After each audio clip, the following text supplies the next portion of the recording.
Thomas Paine, Thomas Paine, Thomas Paine, Sam Adams, Sam Adams, Sam Adams, Benjamin Franklin, Benjamin Franklin, Benjamin Franklin. These men spoke up for what they thought was right. From their courage came such documents as the Declaration of Independence and the Constitution of the United States. From their willingness to speak what was sometimes unpopular but right, we enjoy such liberties as freedom of speech, the right to keep and bear arms, and freedom of religion. There are those who still wish to oppress our freedoms, and there are still patriots willing to stand up and defend life, liberty, and the pursuit of happiness. Men like Zeb Bell, who honor our founding fathers and what they stood for. It's now time for Zeb at the ranch, speaking up and defending your freedoms. Brought to you by Magic Valley Les Schwab Tire Centers and all of the other great advertisers on the program. And now, Zeb Bell. Sometimes you lack motivation, not because you're lazy or don't have a goal. Even the biggest stars, the richest business people, or the most accomplished athletes get lost sometimes. What makes them motivated is the curiosity about how much better or how much faster they can get. So above all, be curious, and this will lead you to your goals and success. Wow, I like that. Good morning, everybody. Here comes Kate Smith, and God bless America on Zeb at the Ranch. Call in with our Pledge of Allegiance. Morning, morning, morning.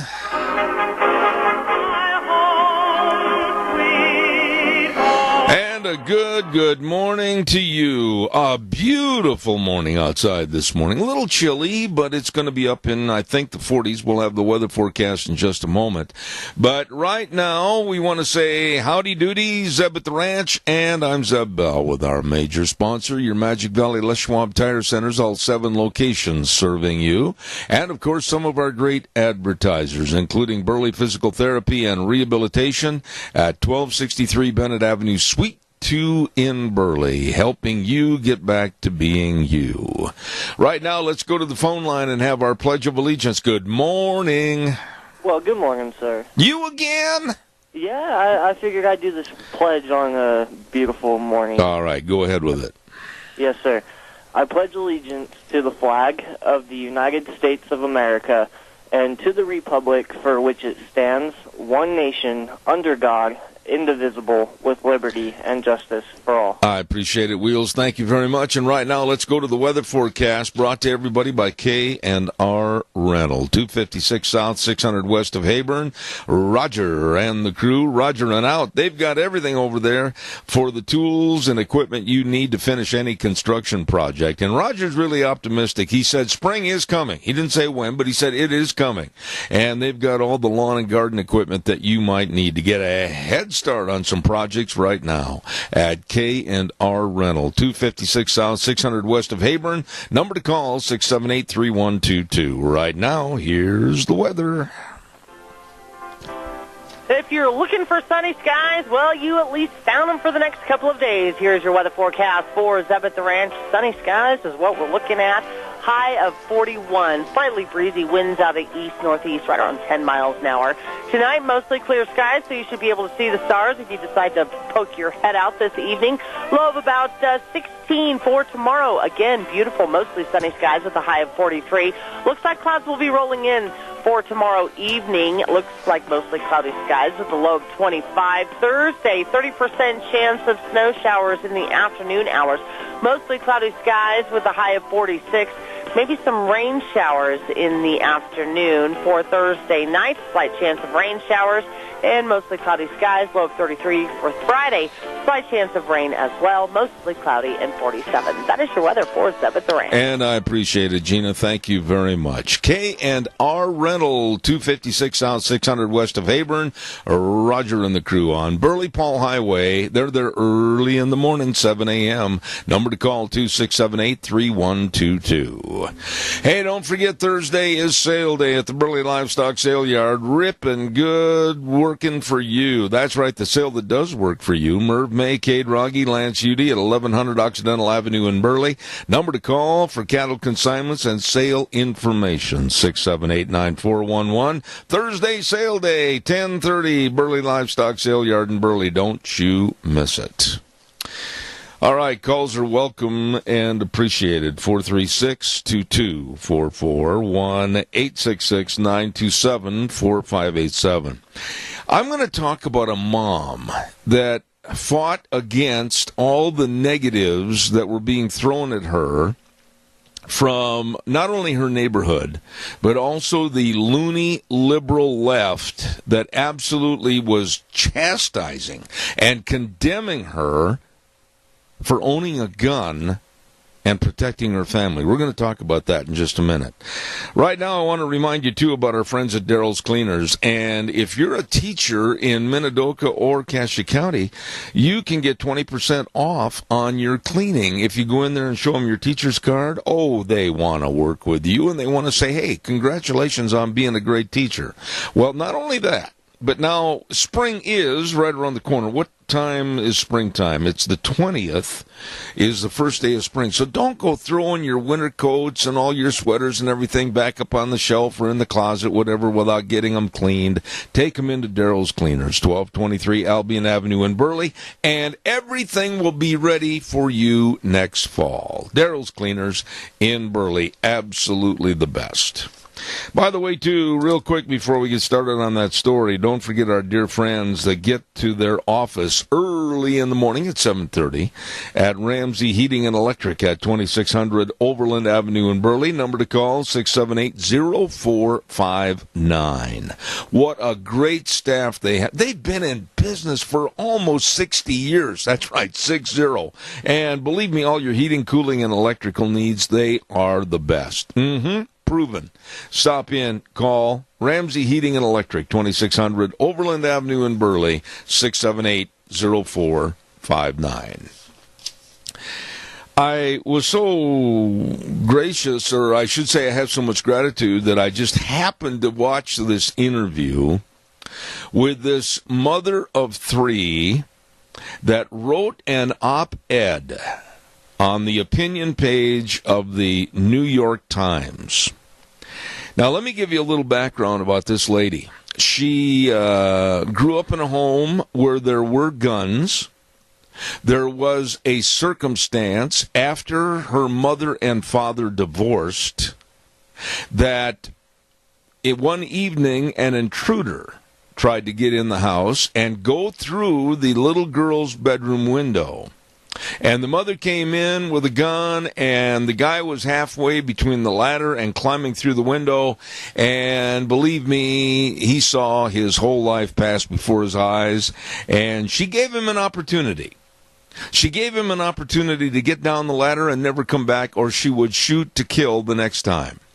And just to let the intruder know that she meant business, when the intruder was scampering down the ladder, she took the ladder and moved it away from the house and said, I could very easily tip this over and you'd break your back.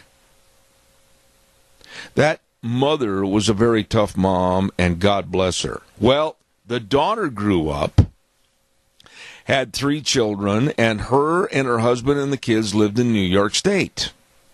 Well, with all the ridiculous hatred against guns and people that own guns, they moved over to New Jersey, which I thought was even worse, but it's not. It's better attitude for gun ownership in New Jersey. And because of people knowing and finding out that she had guns, the criticism against her was unbelievable. People were calling her. People were stopping her on the street or in the supermarket. And the local newspapers were writing about her being a bad mom because she had a gun. And she was on TV this morning. I'm giving you all this background so you understand the situation. A very articulate, very sharp young woman with 3 children. And she said that I'm a good mom. for having a gun and knowing how to use it to protect my kids. Bad guys will go down, not one of my kids. And all I can say is we need more moms like her. I want to hear your thoughts about that. Give me a call, 436-2244, 1-866-927-4587. I applaud her. As a matter of fact, what I'm going to do after the program's over today, I'm going to be in my office all day anyway because I got a bunch of taping and everything to do, but I'm going to try to get a hold of her and have her come on our program, hopefully within the next 2 weeks. Denny's Restaurant, 611 North Overland in Burley. Oh, what a menu. Oh, delicious food. And great people working there, excuse me, and serving you. You're going to love it. Absolutely. Denny's Restaurant, 611 North Overland in Burley. And they also have another location at 291 Pole Line Road in Twin Falls. It is America's Diner. It is a great place to go. It is the home of Zeb's Lunch Bunch. So please stop in anytime, all the time. Denny's Restaurant in Burley. You're going to love it. All right, give me a call. What do you think about that mom? I mean, we need more moms like her. She looked at the camera this morning and she said, bad guys will go down, not one of my kids. I love her. Love her. Need more people like her. Also, I want to talk to you a little bit about Pomerelle Place. And I just absolutely think this is quite a option for a lot of seniors. Pomerelle Place is taking the risks out of living at home alone. And not only the isolation, but also the safety hazards and the injuries. You know, I find myself going head over heels a lot of times, tripping over a throw rug or whatever the case might be. Poor nutrition. Boy, I know if I was living alone, Pop-Tarts, the stock in Pop-Tarts would go up immensely because that's probably all I'd ever fix. And missed medication, etc. Well, Pomerelle Place offers senior living for seniors to maintain their independence both safely and comfortably. I urge you to give them a call at 677-8212. They're located at 1301 Bennett Street in Burley. Pomerelle Place, a place for senior living. All right, give us a call. I really would like to hear from you folks on this issue. Come on, don't leave me hanging on this. I know yesterday we had some calls, but they're always waiting and waiting and waiting. Come on, give me a jingle. And what was really surprising about this mother was that the extremely liberal, way left New York Times carried her op-ed. Word for word, they didn't alter it or make comments or anything. So kudos to her. Very sharp young lady. All right, calls are welcome, 436-2244. Also, Dino Septic Service. Oh, the weather is a-changing, hopefully for the better, and maybe we'll start to hear the birdies in the trees. And maybe you need your septic tank pumped. Or maybe you need liquid waste removal, or sewer and sink drain lines cleaned, or water and sewer lines installed. Well, I know some folks that absolutely do a tremendous job, and that's Dino Septic Service in Rupert. Yep, no kidding. Fast, fair, friendly service, and they got that great big truck called Smells Cargo on the way. I'll tell you what, they are good. Give them a call in Rupert, 436-6526. I got a cough drop, excuse me. And in Burley, 678-1638. Dino Septic Service, serving you, doing a job that we don't want to do.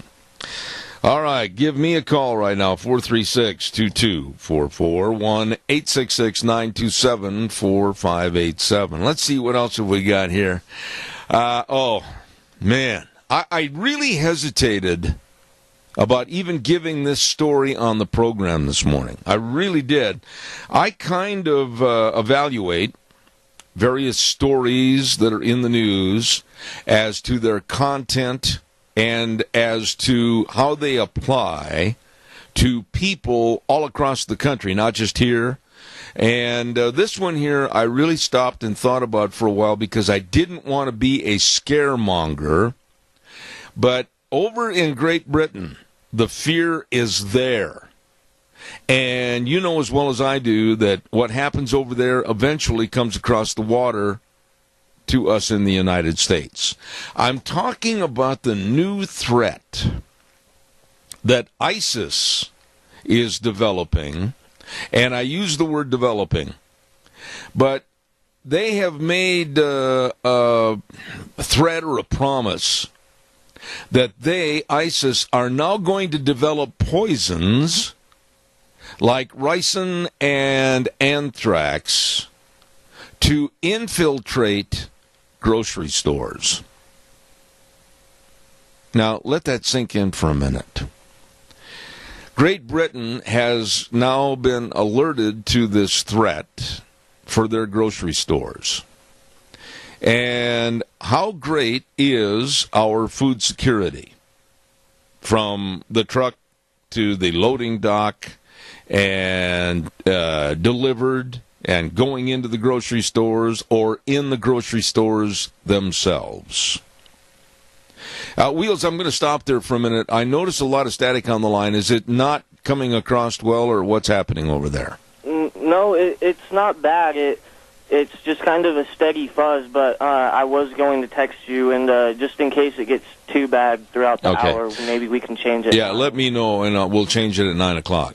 But anyway, back to the food security issue. I just hate to think about going to the grocery store, and I go with Deanne quite often, and having to fear, has someone tampered with that peanut butter? Has someone put something on the vegetables? Has someone opened up other containers? Has someone sprayed something? I mean, now we've got to be concerned about this. And like I said, I hesitated about this story, but you've got to know what's going on out there, and we can't be naive and think that the people that are bad people of the world aren't going to try anything to further their ideology. They will, and they are. Now, I know you haven't called yet about the first story, but I want you to call about this. How much can we do more to protect our food sources from actually the farm to the grocery store? And are you concerned about it or not? Give me a call, 436-2244, 1-866-927-4587. While I am waiting for your call, I want to talk about some friends of mine that absolutely helped me get back into shape again after all my surgeries and everything else.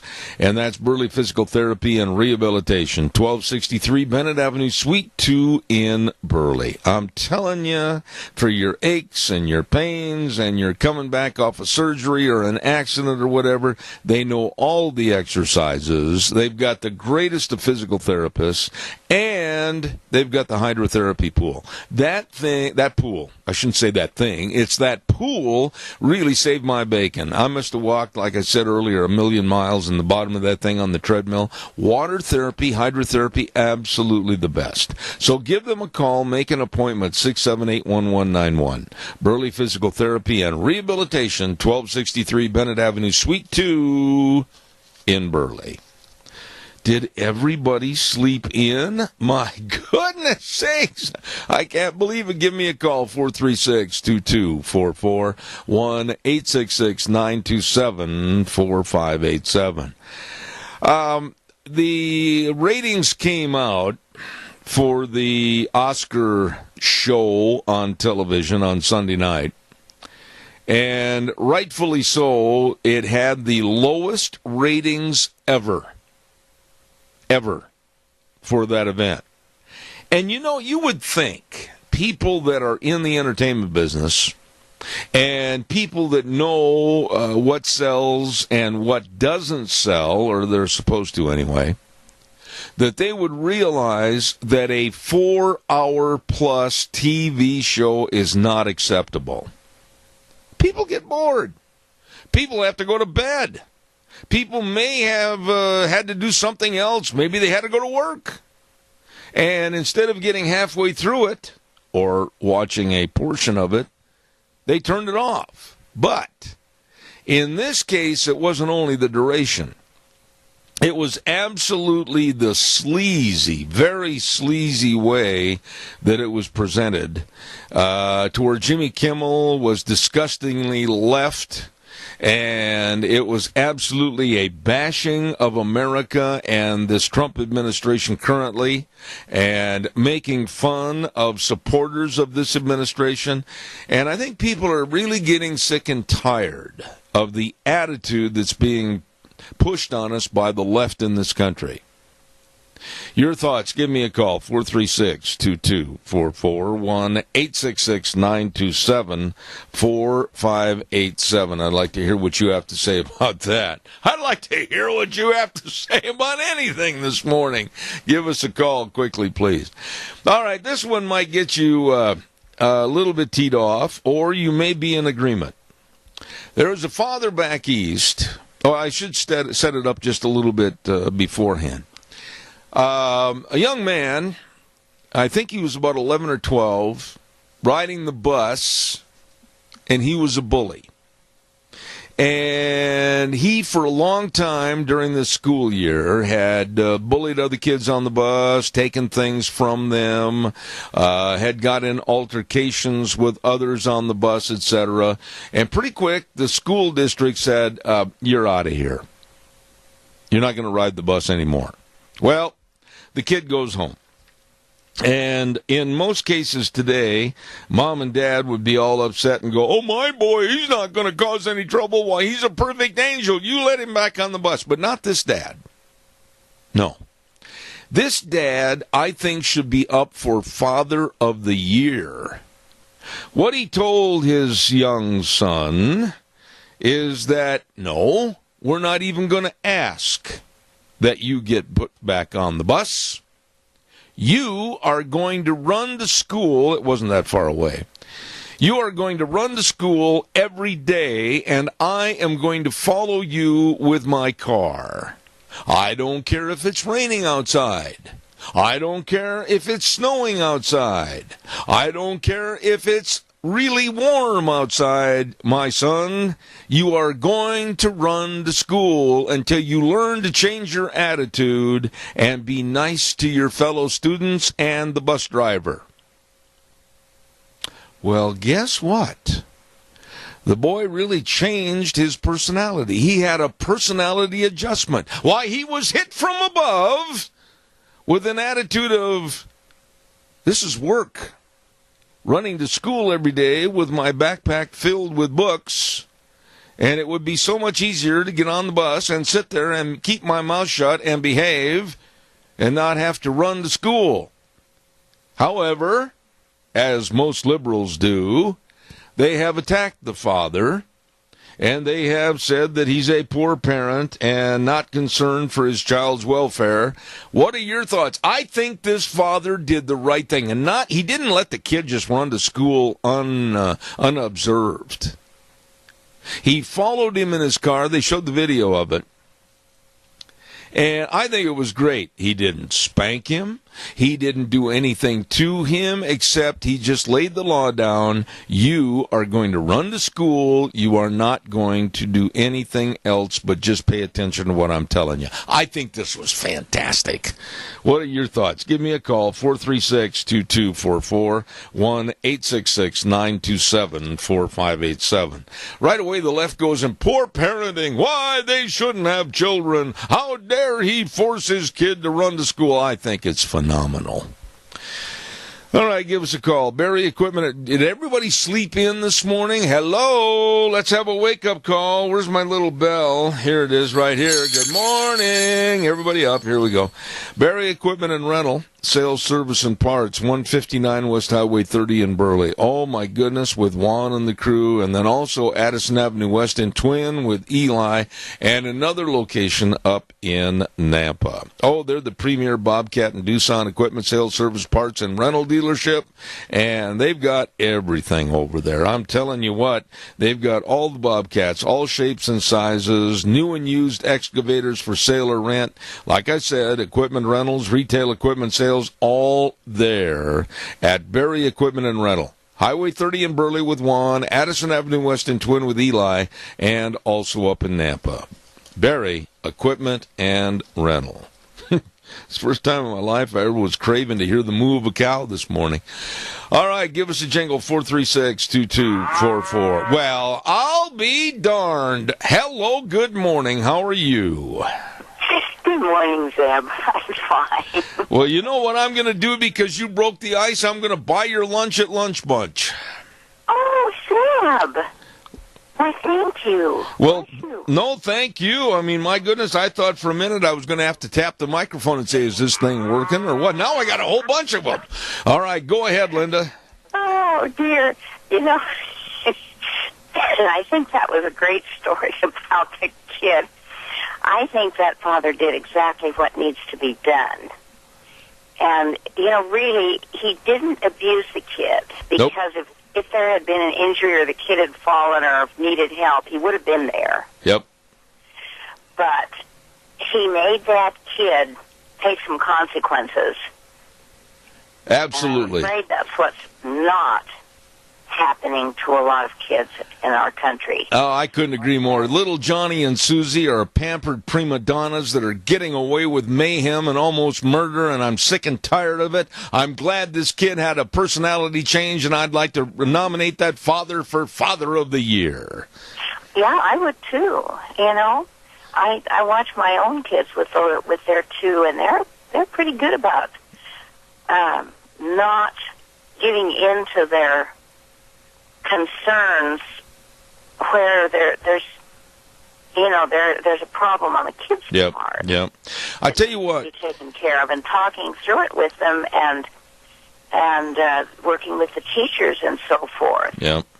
No, Linda, And, I really have to admire them for that. Absolutely. Now, Lunch Bunch is. I think there are some other really good kids out there. I agree. I agree with that. Yeah. You know, they've got to learn. Yeah. And how are we going to teach them? Absolutely, not the liberal way, Linda. Now I'm going to put some. I don't think so. I'm going to put some stipulations. I appreciate the lady with the gun. The mom protected her daughter. Yes. From something that would have been absolutely horrendous. Absolutely. I agree. And I have a very good feeling she's a responsible gun owner. Absolutely. Now, Linda, we're going to put some. She packs a punch. We're going to put some stipulations on lunch at Lunch Bunch on the 22nd. You can't order a $50 meal, okay? Oh, God. Have a great day. God bless you. Thank you. Thank you, Sam. All right, take care. Take care. Linda Croft, what a voice. Great national anthem singer. Caller number 2, you're on the air. Thank you. Good morning, Zeb. Hey, I just wanted to commend that parent also, because it made the kid think, and there needs to be consequences.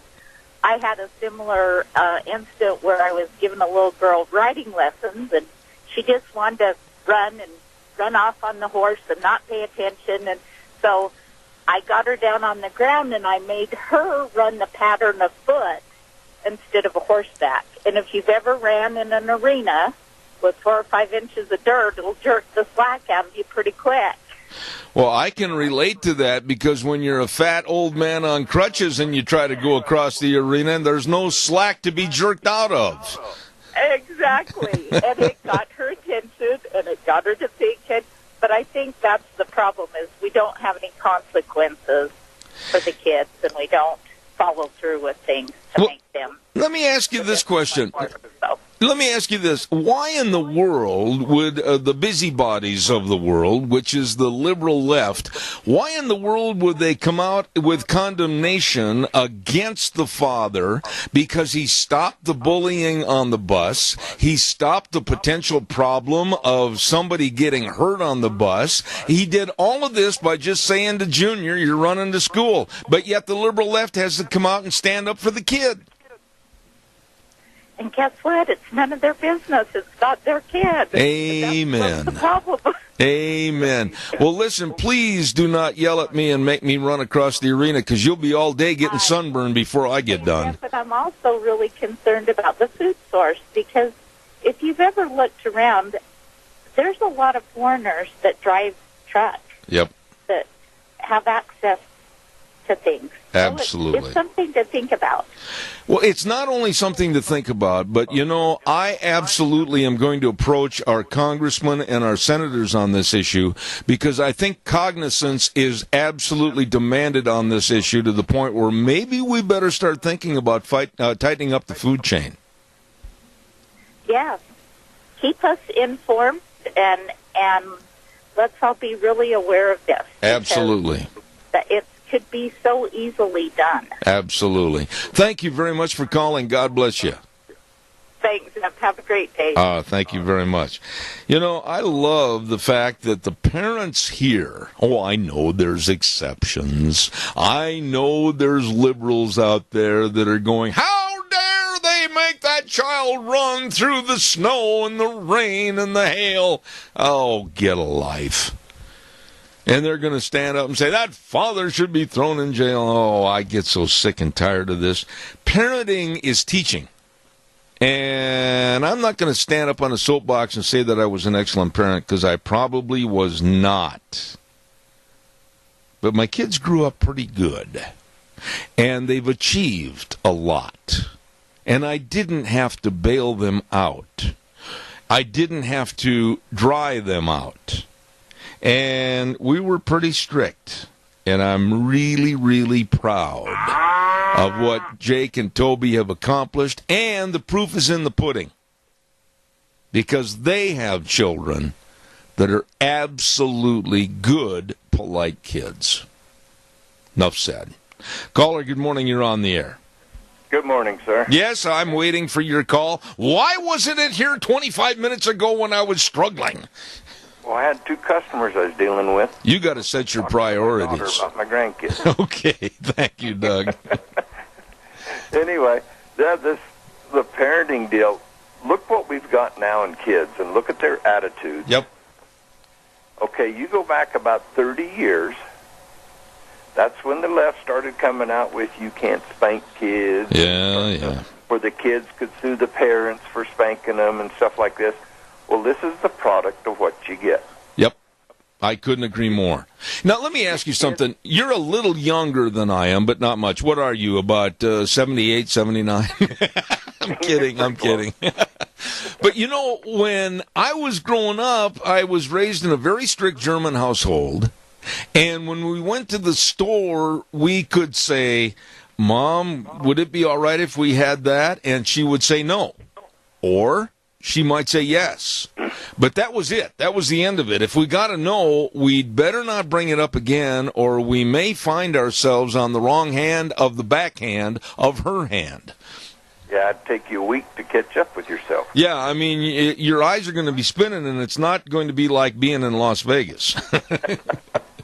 Yeah, that was one of my dad's favorite sayings. Boy, I'm going to hit you so hard it's going to take you a week to catch up with yourself. But, this is the problem, and I know the people out there that are the Dr. Spockish. They're going, oh, you're advocating spanking a child. Listen, I don't think spanking hurts if it's done in the proper manner, the proper way, and for the proper reasons. And quite frankly, it might get these kids' attention.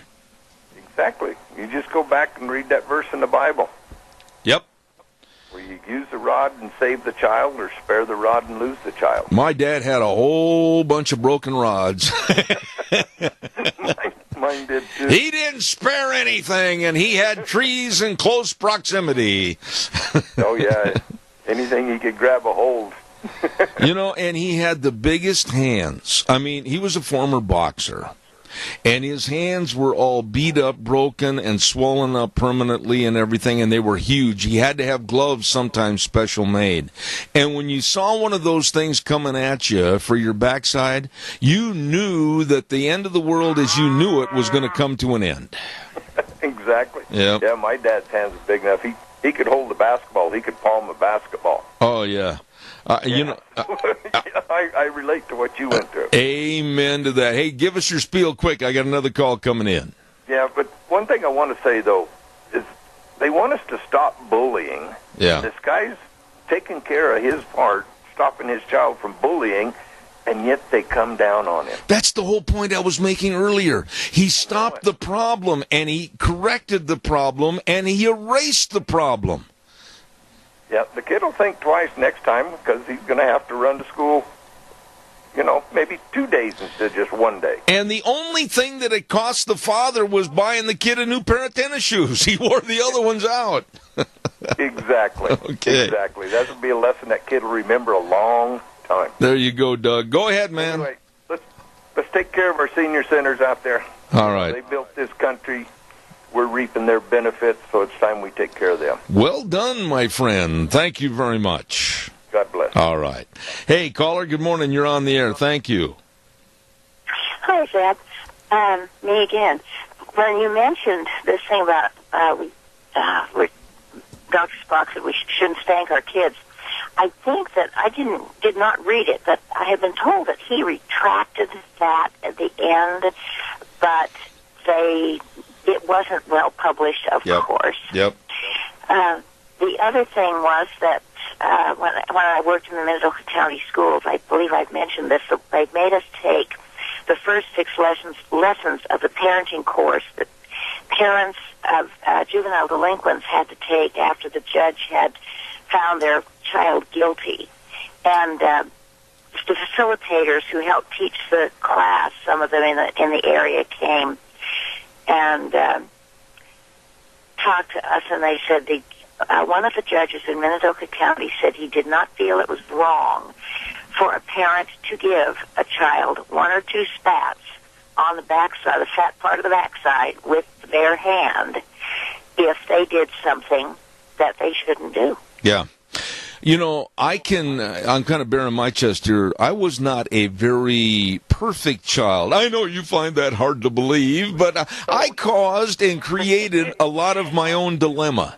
And I remember, I think I said this story on the air one time, that I had talked back and in a not very respectful manner to my mother. And at the same time that I did this stupidity, my German father had just walked in the house, unbeknownst to me. Now, I can honestly tell you that after I said what I said, and knowing that he heard it, and watching him come across the kitchen floor towards me, I know what it's like to stare death in the face. And I never, ever repeated that kind of thing to my mother, ever.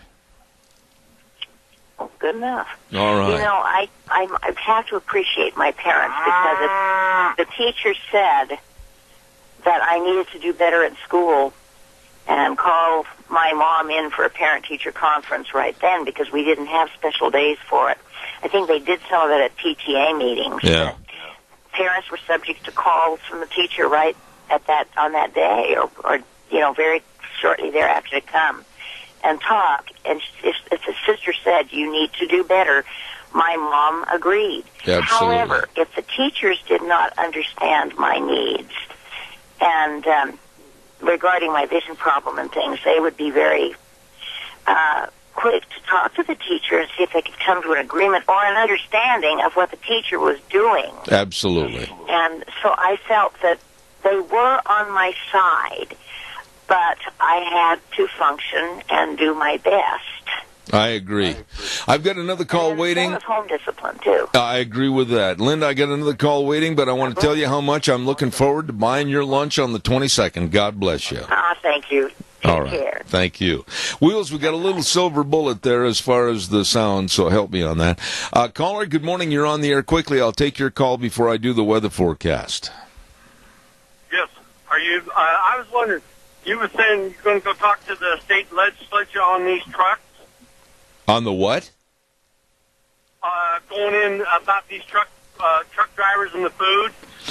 No, what I said on the air, that was mentioned by another caller, but I said we all need to contact our legislators and find out what is going on for food security and food safety, because I think it's an issue that if it's brought up on a national level, we should take it upon ourselves to make sure that everything is done for safety and security within our state, within our communities, etc. Yeah. The reason I brought it up is I see so many of these foreign truckers, they're hauling food and they don't have a lock or a seal on their doors, and I don't think that's right. You bring up an excellent point, to which I'm going to direct that part of it to our legislators. I've got Speaker of the House Scott Bedke coming on at 9:30 this morning, and if I have time to kind of winch that in a little bit, I will, and I appreciate that, sir. Thank you very much. You're welcome. You have a good day. All right, sir. Thank you. And I just think, and that caller, I really appreciate that. I think that there's so many people, and I'm not trying to be the little boy calling, oh, I'm not little, but the guy called Ryan Wolf. I'm not trying to be that person.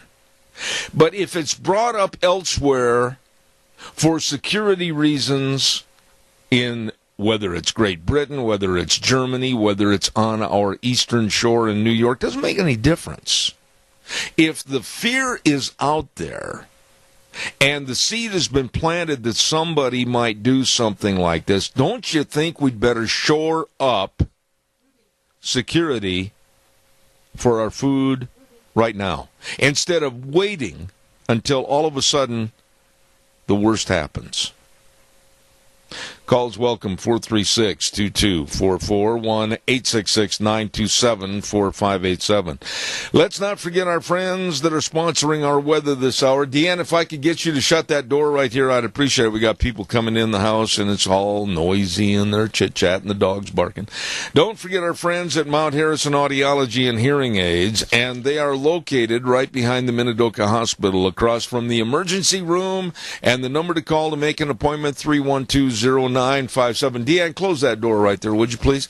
And thank you. And don't forget, they can help diagnose one of the most common causes of vertigo, and they really know all about your hearing health. Don't forget, call them today, 312-0957, Mount Harrison Audiology and Hearing Aids. Right now, here's the weather. If you're looking for sunny skies, well, you at least found them for the next couple of days. Here's your weather forecast for Zeb at the Ranch. Sunny skies is what we're looking at. High of 41. Slightly breezy winds out of east-northeast, right around 10 miles an hour. Tonight, mostly clear skies, so you should be able to see the stars if you decide to poke your head out this evening. Low of about 16 for tomorrow. Again, beautiful, mostly sunny skies with a high of 43. Looks like clouds will be rolling in for tomorrow evening. It looks like mostly cloudy skies with a low of 25. Thursday, 30% chance of snow showers in the afternoon hours. Mostly cloudy skies with a high of 46. Maybe some rain showers in the afternoon for Thursday night. Slight chance of rain showers and mostly cloudy skies. Low of 33 for Friday.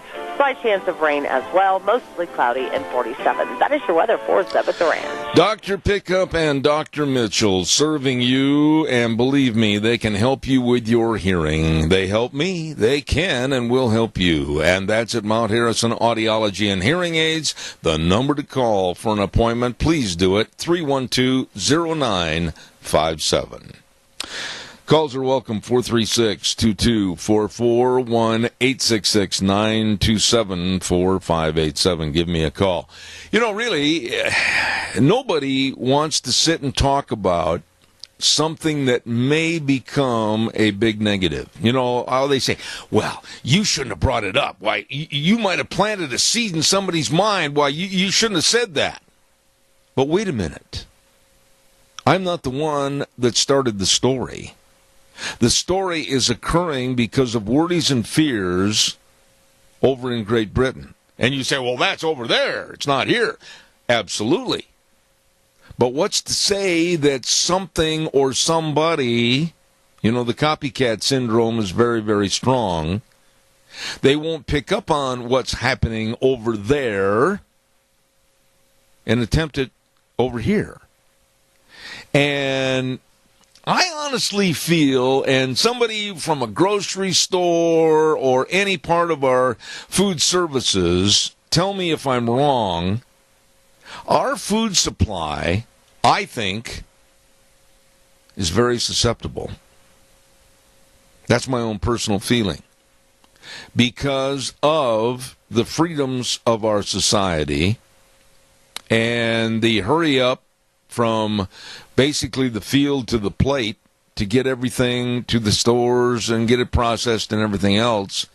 And I just wonder if we really are being cautious enough In this day and age when there are some really bad vermin out there that would like nothing more than to hurt us. And they will go to any measure. Calls welcome, 436-2244, 1-866-927-4587. A federal judge has agreed with President Donald Trump. The Dreamer Act was an executive order signed by Barack Obama. And under that circumstance, can be stopped with executive order by President Trump. Now, these kids, these DACA dreamers, are not going to get any sympathy from me. None. I have had the chance to scan the networks over the last couple of days, weeks, and months, and their signs, and their attitudes, and their swearing, and their demands are such that I don't want them here. I don't want them here in America. I'm a legal citizen, and I'm a taxpayer. And I've got this group of whiners that are demanding citizenship and basically demanding a right to be in my country, even though at this point in time they're still illegal. Let me say that again.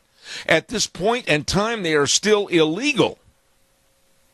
And yet they're standing at the gates of Disneyland, standing at the entrances to airports, standing at the entrances of businesses, and demanding that they get their way. I've got a real hard time with ever softening my attitude and saying, oh, gee, I feel sorry for these kids. Let's give them what they want. No. The only thing I'd like to give them is an easy exit from where they are to where they should be back in their home country. Did you ever stop to think that if all these people that are wanting and clamoring to be here would put the time and the energy into trying to make their own environment and their own country better, wow, the world would be a better place if they'd exhaust a little energy in trying to upgrade their own doggone country, instead of coming here and wanting to live off your money and mine.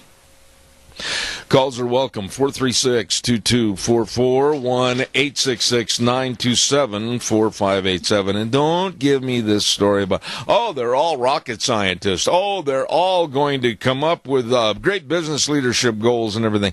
Don't go there. Don't forget, roll into spring worry-free with the big spring tire sale going on at your Magic Valley Les Schwab Tire Centers. Oh, my. Oh, my. They got all the tires for your cars, pickups, SUVs. Everything is on sale right now. Oh, yeah, like the Terramax HT for your pickups and SUVs, all-season traction, affordable pricing, or the backcountry all-terrain tire. Ooh, I tell you what, that is quite a tire. Or for the cars, the Ultra Z900. All on sale.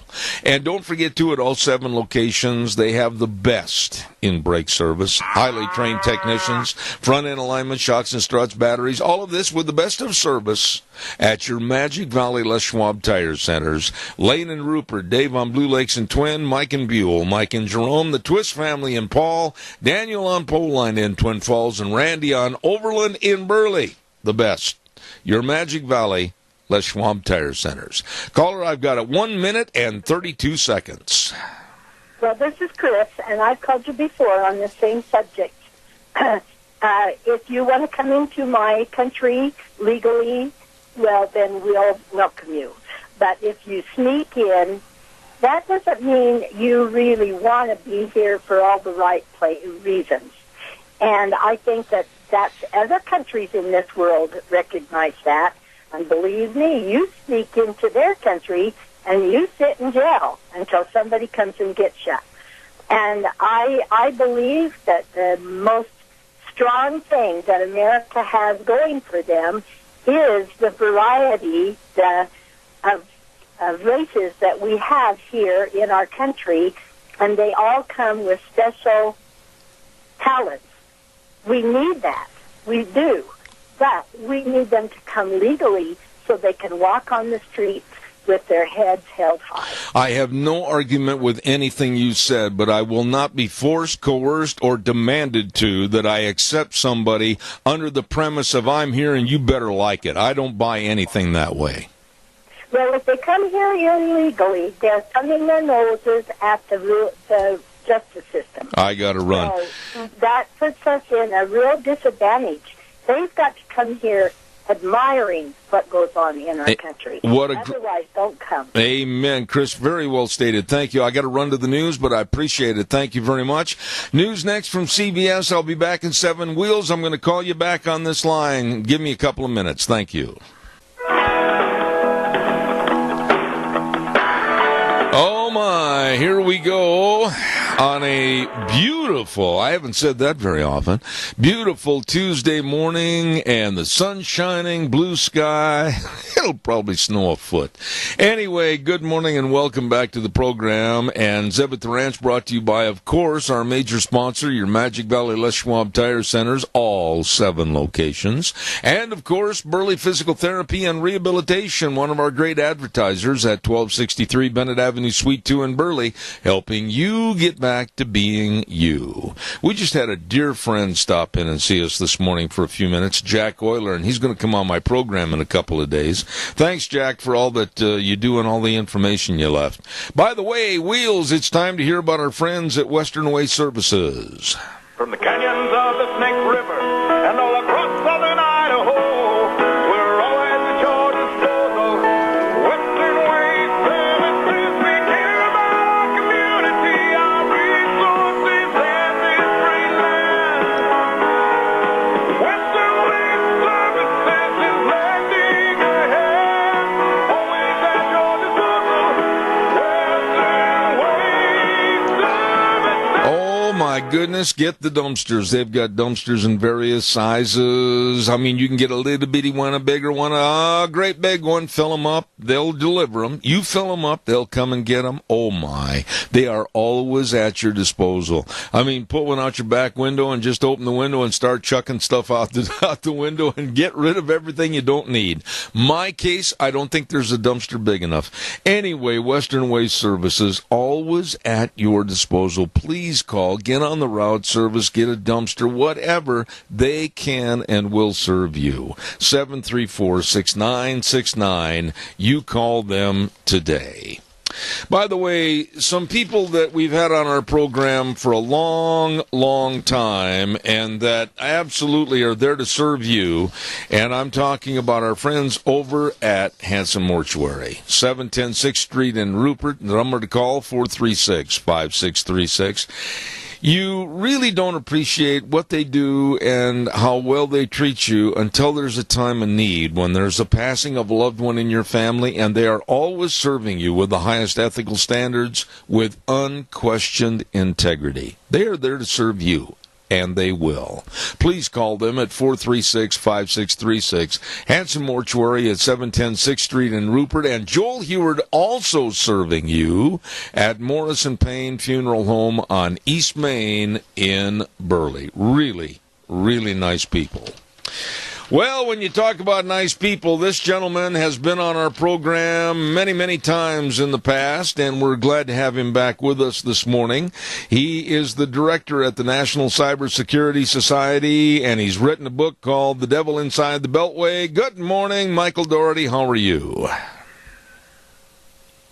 Is he there, Wheels? Michael Doherty. He is, sir. All right. Once again, we say good morning to Michael Doherty. Second time's the charm. Let's see if we can get him on the air. Good morning. Hey, Zeb. Sorry about that. I'm in London, and the phone didn't ring right the first time. My bad. Well, no, don't worry about that. I'm just glad to have you. What are you doing over in Old London town? I just got done speaking about the U.S. government's cybersecurity tactics. So I'm scaring the British. I love this conversation this morning because there you are over in jolly old England. What do they think about us? What do they think about Donald Trump? What do they think about the future with the Trump administration? Give us kind of a thumbnail sketch. Oh, they just get fed whatever the BBC tells them. So, you really, they're a little bit exhausted talking about it, and they don't get the new information, so they just roll their eyes now. It's not as crazy as it was like when he first won, but they don't get the real both sides because half the Americans don't understand our government structure. They certainly don't understand it here, and why would they? Well, that's true. The British, of course, with their little fingers stuck up in the air drinking tea and kind of casting a doubtful look at American politics and the American leadership. But are they still as strong an ally to us as they once were, in your opinion? Oh, yes, absolutely. Oh, yeah. I think they are because they understand. It's very similar. I think the split is very similar. I think there's two sides, and then their version of it is Brexit. So, no, I think it's very, very much the same. Michael, when you're over there visiting about cybersecurity, and I've told you on past programs how much I admire your ability and your knowledge on this, I don't have that knowledge.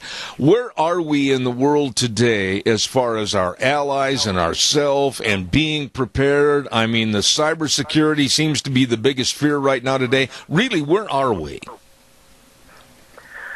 Well, we're way behind, but we're getting closer. But the problem is that, we have governments that don't have any accountability for their lack of knowledge. So on the one hand, you see these governments get bigger and bigger and bigger and bigger in their regulatory policies and their muscle and their bullying. But one of the interesting facts that came out at the conference today is that every year, this year, they say there's supposed to be more data leaked than any time in history, and that has been true every year since the year 2000. So evidently what they're trying to do certainly isn't working because the fines are bigger, the regulations are bigger, the bureaucracy is bigger, and yet the problem is worse and worse and worse. So looks like they haven't found the solution, but try to tell a bureaucrat that. What we do is we build a regulatory industry where these people don't actually want to cure the problem because they lose their job. Yeah. Michael, with your experience and your knowledge about cybersecurity, and we hear the threats about, they could shut down our electrical system, they could shut down this, they could shut down our banking system and turn it into total chaos. What are your thoughts about all these threats? Is it possible, and are you telling people they better adjust something because it's right around the corner? That's a lot of drama that I think would have already happened already. The truth of the matter is that 80% of all these things happen because people click on a link by mistake inside a very important organization that has a lot of information, and people want to pull it for money. The cyber espionage is really a different side of the coin, and it's not a destructive cyber war like that yet. They're much more subversive and tricky. They don't, because most of those grids actually have a secondary source. So it's hard to pull it all down because there's safety nets. There's other things they do, which is steal information, steal tactics, steal identities. And go after the Office of Personnel Management, do things like that. Go after the CIA. The CIA had insider threat, and all their espionage information was leaked. And you can buy it online, for $30,000. Wow. So that's what they do. The high drama, movie stuff is not that likely. They bleed us quietly. Let me ask you this, and I'm very simplistic when I ask this, and I don't know all the proper terminologies, but with all the Mueller investigation, and it's gone on at huge taxpayer expense, they haven't found anything as far as so-called collusion with Russia, with the Trump people and campaign, and this thing is going on and on and on, and everybody on the left is saying that, oh my goodness, Russia controlled our elections. Did they, in your opinion? Where are we at on that type of cyber warfare? Now that is just that's just, I call that political gaslighting, right? I mean, the fact of the matter is there's been cyber espionage forever, and what you have is no impact. You can't prove impact. You can't prove retweet. You can't prove. If you look at the frame of reference, which they won't give because it weakens the argument, you can't show any effect that had a consequence on a result, right? And they're only, again, reporting one-way street. They don't report that this has been going on both directions forever, and it's not going to stop. That doesn't fit the narrative. Right. Now, what about, why hasn't an expert like you been contacted and asked to give their input on this situation and then allowed you to just say this is a bunch of bogus nonsense? Why haven't they contacted somebody like you? Because they know it, and that's not the agenda, because media has become activistic, not journalistic. So there's a narrative, and anything, and that's the biggest violation of media today, isn't what they report, it's what they choose not to report. It's all positioning and half-truths. And that's why there's, this social media anarchy. It's kind of like having cable television, when you have 500 channels, and 485 are just trash. Yeah. So you have to, so now we have media going through cyber media channels, and yet there's a lot of junk out there. Let me ask you about Donald Trump himself and his looking forward to 2020 and the naming of digital media director Brad Parscale, if I said the name correctly, I hope. What are your thoughts about Trump and looking ahead to 2020 and who he chose? Well, that ties into what you're talking about with the media, because that is the runaround to the narrative. So he doesn't have to depend on anyone else filtering or echoing or giving platform to what he says, because those people that he would have to rely on, he's in an adversarial relationship with. So he tries to undermine their credibility, and he sent a very, very early warning sign that this is going to be doing it early. I mean, who does that 3 years before the election? Yeah. And it's going to be this guy, because he knows. He just sent a message to them like, you're going to be irrelevant to this. I'm going to speak directly to the public, and I'm not going to need you, and I'm not going to let you, filter it out. And really, again, it's what's not reported. What's not said, and the disproportionality of what's not said, of what they link onto. Like this guy that just got subpoenaed by he gets huge press yesterday morning because he says he's not going to cooperate and to arrest him. Right. By last night, he was possibly drunk on CNN. Aaron Burnett says, I smell alcohol on you. And he implodes in a plume of flame, and now he's going to cooperate. But, they don't tell the other story. Where was all that information when they first threw him on, right?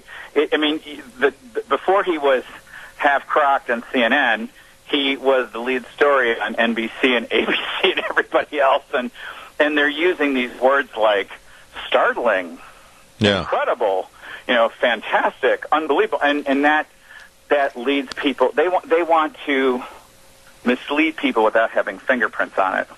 Because they're just using the word startling and fantastic. They're not saying it's really true. Yeah. People believe it because they see it on TV. Well, and that leads me to my next question about this whole investigation. Surely, if they're going to be kind of an open field and they're going to run down any avenue available, you're going to find some mud someplace. But in the meantime, a lot of these people that have been subpoenaed already have had to testify and had the severe cost of providing lawyers, and they've had to basically put up their homes. They've had to lose their college fund for their children, and they're going broke. How much longer is this idiocy going to last, and is there a light at the end of the tunnel? It's a war that's barely begun because it's how Washington operates. And what's different about this is that this is we're watching it live, basically. This is a live streaming of what people that understand Washington are so upset about, that we're supposed to have due process and innocent till proven guilty, and the court of public opinion. And what happens in Washington, it's quite the opposite. There's no due process. It's buy them off or they'll ruin you, and it's pushed down into a survival game. Wow. The fact that people are seeing that is startling, and that's why there's this huge media battle right now. Tell us a little bit about how... If that media loses their credibility, that's the end of that. Absolutely. Tell us a little bit about Trump's approval ratings as compared to Obama, and how the networks are trying to cover this up. And actually, Trump's doing a better job than Obama did to the general American public, but we're not being told that. Right. It's 47-40. And, again, it's what I was talking about just absolutely not even talking about it. It's the silencing. And Kirsten Powers wrote a book about that called The Silencing. So it's just choosing, and the frustration with all this is, it just keeps escalating and escalating and escalating, so both sides are acting like, 5-year-old children in the middle of a temper tantrum. And it will keep escalating. Now, when you're... That's roadkill, and roadkill gets eyeballs, and eyeballs make money. Absolutely. Absolutely. Now tell us, you're going to be over in England for a while, I would assume, and what's a day in the life of Michael Dougherty over in jolly old England? Actually, I'm here for 3 days, so I try to get up at a somewhat normal hour, and I go to bed really late, and I'm flying back and going to Washington on Thursday. Okay. But it's a fantastic city with great transportation and lovely people, and I come every chance I can. Well, I really want to tell you how much I appreciate you coming on the program. I would like to ask you one question, though, and maybe it's not in your bailiwick, but you're there. We heard a story this morning, as a matter of fact, that came across the wire service about how ISIS is looking at Great Britain and the surrounding area as to possibly having terrorism through the food service, through the grocery stores. What have you heard about that while you've been there?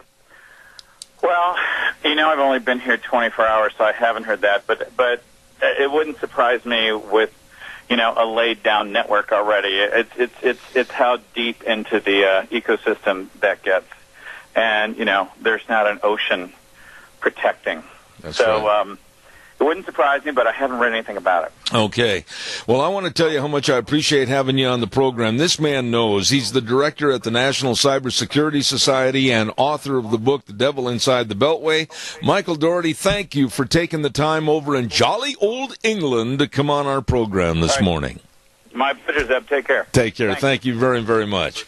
What was really interesting about that call is that his phone line, or whatever he was using, was much better and received better than what we have a lot of times locally in the Intermountain West. And that was Michael Dougherty over in England this morning talking about cybersecurity. Okay, we got to pay some bills. Coming up in just a few minutes, we're going to have the Idaho Legislative Update, and we are expecting to have Speaker of the House Scott Bedke on our program this morning, so stay tuned for that. I want to remind you about Lee's Furniture, Floors, and more. I've got a brand new ad, if you will, about their big anniversary sale, and it's this week only. Oh my goodness, up to 3 years, interest-free on approved credit, 30 to 40% off. I'm not kidding you. This is something you do not want to miss.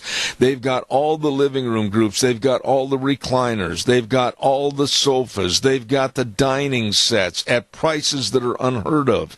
They've got a newly expanded sleep center. Oh my goodness, you can enjoy counting sheep.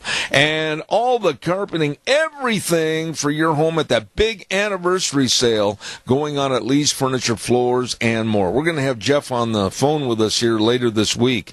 Don't forget, they're located at 459 Overland and Burley. Number to call, 878-2341. I mean, run down to Lee's Furniture, Floors, and More for that huge anniversary sale. 1 week only. You go in there today.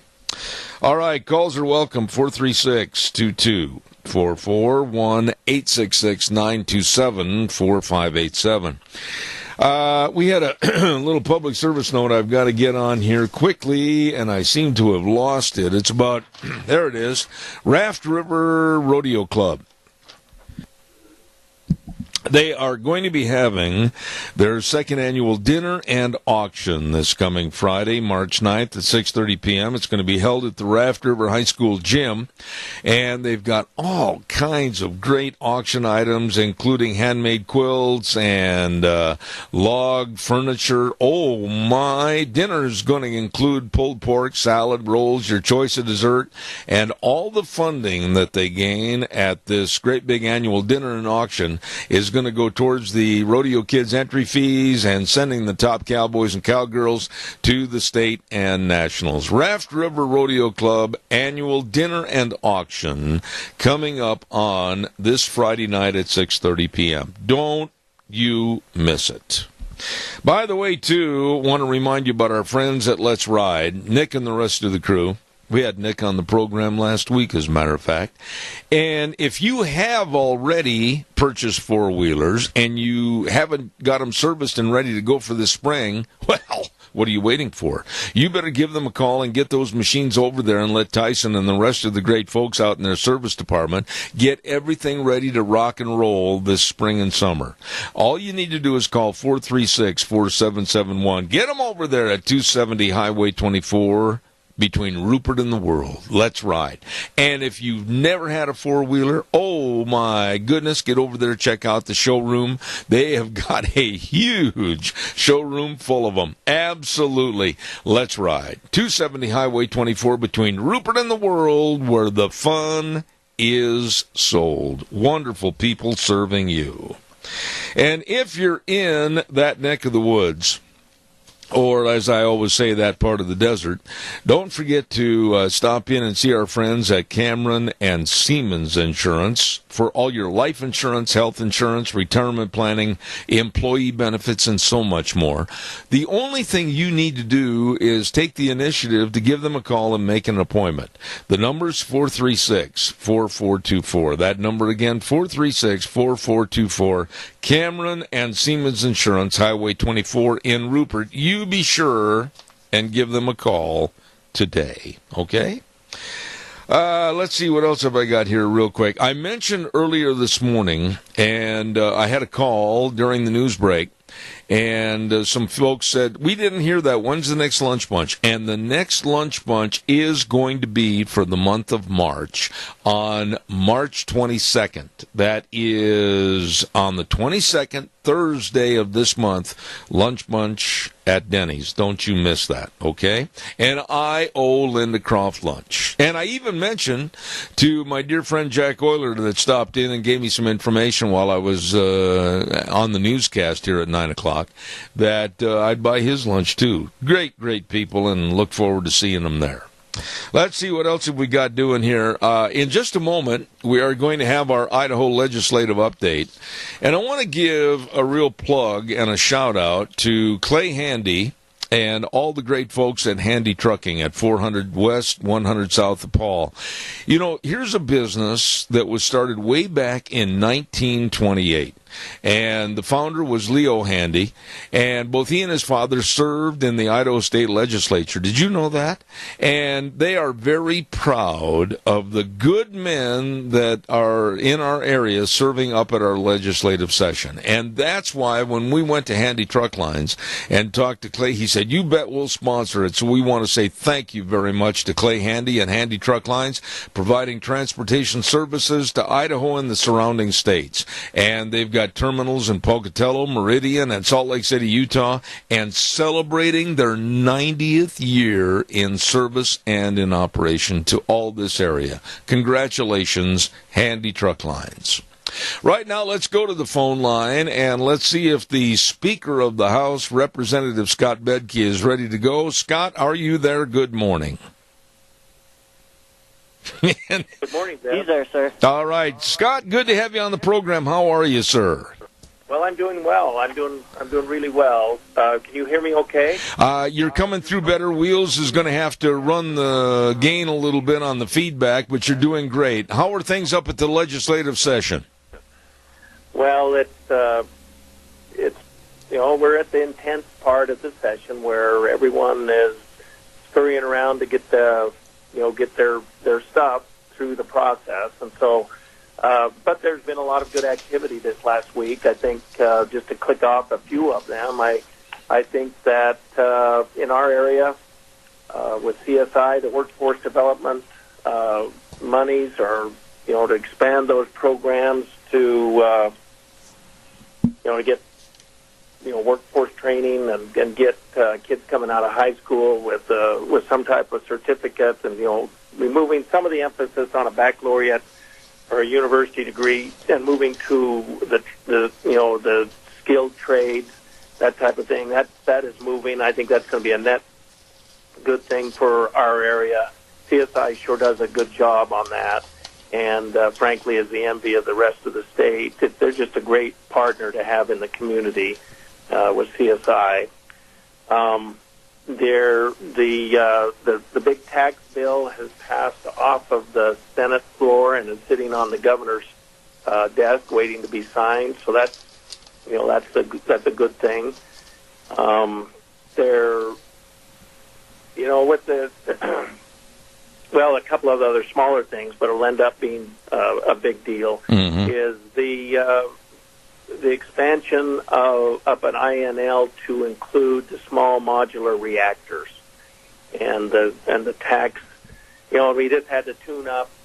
All research and development is exempt from sales tax, but we had to go in and tune up the code a little bit to allow for these small modular reactors. Now these are much smaller nuclear reactors, much safer. How they were described to me is the technology that has happened in naval ships for 20 years, where you have small reactors. Now this is the commercial application of that, and I think what's important is that number one, this puts INL at the forefront of the United States on that type of nuclear research. And but number two, if these are employed, when they're deployed, then the need for grid systems is greatly reduced, because you can go and put these things up 50 megawatts at a time and then hook them in series based on demand. And anyway, it's really they call it new technology from the commercial side. But this is stuff that the military, or these principles have been used in the military for for years. And anyway, this is a commercial reaction, or the commercial application of that. There was some discussion on losing the nuclear seed program. So if you're a potato farmer, then you've relied on the University of Idaho to and their plant genetics program to come up with the new seeds for potato crops. There were some, and frankly, they've just grown out of their building there, and so this, that's all going to be taken care of. I know there's some of your listeners that were worried about that potato seed program. I know others of your listeners are concerned about the so-called trespass bill. I'm been getting a lot of mail on that. That's moving ahead. It's been revamped and to address all of many of the concerns that we heard. The CBD oil, that came off the House floor and is over on the Senate. It's looking like they're dragging their feet on having a hearing. I did not support that bill personally. I have concerns. Law enforcement has concerns about that. And I just assume that we went through the FDA process like we do with the opium derivative drugs. But anyway, they still did an end around here in the House, and it looks like the Senate is dragging their feet. And like I said, depending on what side of the issue you are on that, that's either good news or bad news, I guess. Scott, let me, if I can ask you a question right here, I need to ask you about something I've been asked about numerous times in the last couple of days, and that is the Stand Your Ground bill. And over at the station wheels, we've got a lot of feedback. You're going to have to really ride that game, please. The Stand Your Ground bill went through the Senate, now it goes to the House, and quite frankly, I think this bill is long overdue. What are your thoughts on this? That Senate bill will have a hearing this week, probably tomorrow, and I see that moving forward without a problem. And basically what it is just it's a common sense approach to defending yourself, and they call it the castle doctrine, call it stand your ground. Under certain circumstances, we've always been able to stand our ground, and I actually, Sarah and I had a personal experience with a stand. We had to stand our ground and defend the castle up here in our home in Boise. It was, so it's not pleasant. That's an understatement. But anyway, what this does is Idaho arguably had pretty strong laws on the books on this subject, but they weren't all in one place. They were in the Uniform Guide of Jury Instruction. They were in other case law, and there were some in statute. So what 1313 did was go in and clear it up so that there's no doubt, and it's all one-stop shopping. Everything has been moved into one section of code, so that everyone knows what their rights are when it comes to defending themselves, their family, their property. And so those that are concerned about that, the NRA has been involved in the drafting of this bill, and we are, that bill I think moves this week, and I don't see any problems ahead of that. Scott, it's just stuff that we've come to expect in Idaho when it came with regard to defending your home, right? And if you're in your car, or anyway, it certainly doesn't weaken any of the rights that we've had. It just clarifies them, and it's a very easily read bill. And anyway, some of our bills are not, but this one is.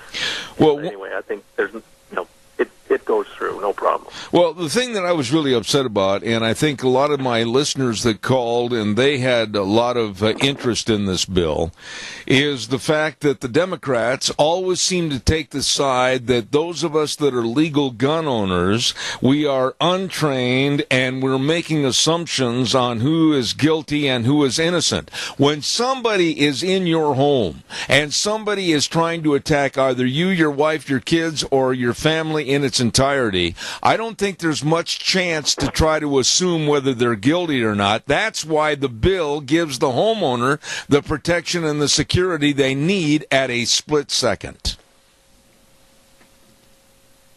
That's exactly right, Zeb. And again, it just codifies the Idaho approach that we've always used, and you can't point to you can't really point to bad examples through the years of when someone was unjustly tried for a justifiable homicide or not anyway, I can't speak all of the legal jargon here, but as you read it, Zeb, you're going to say this is just good old common sense. It's Senate Bill 1313. Absolutely.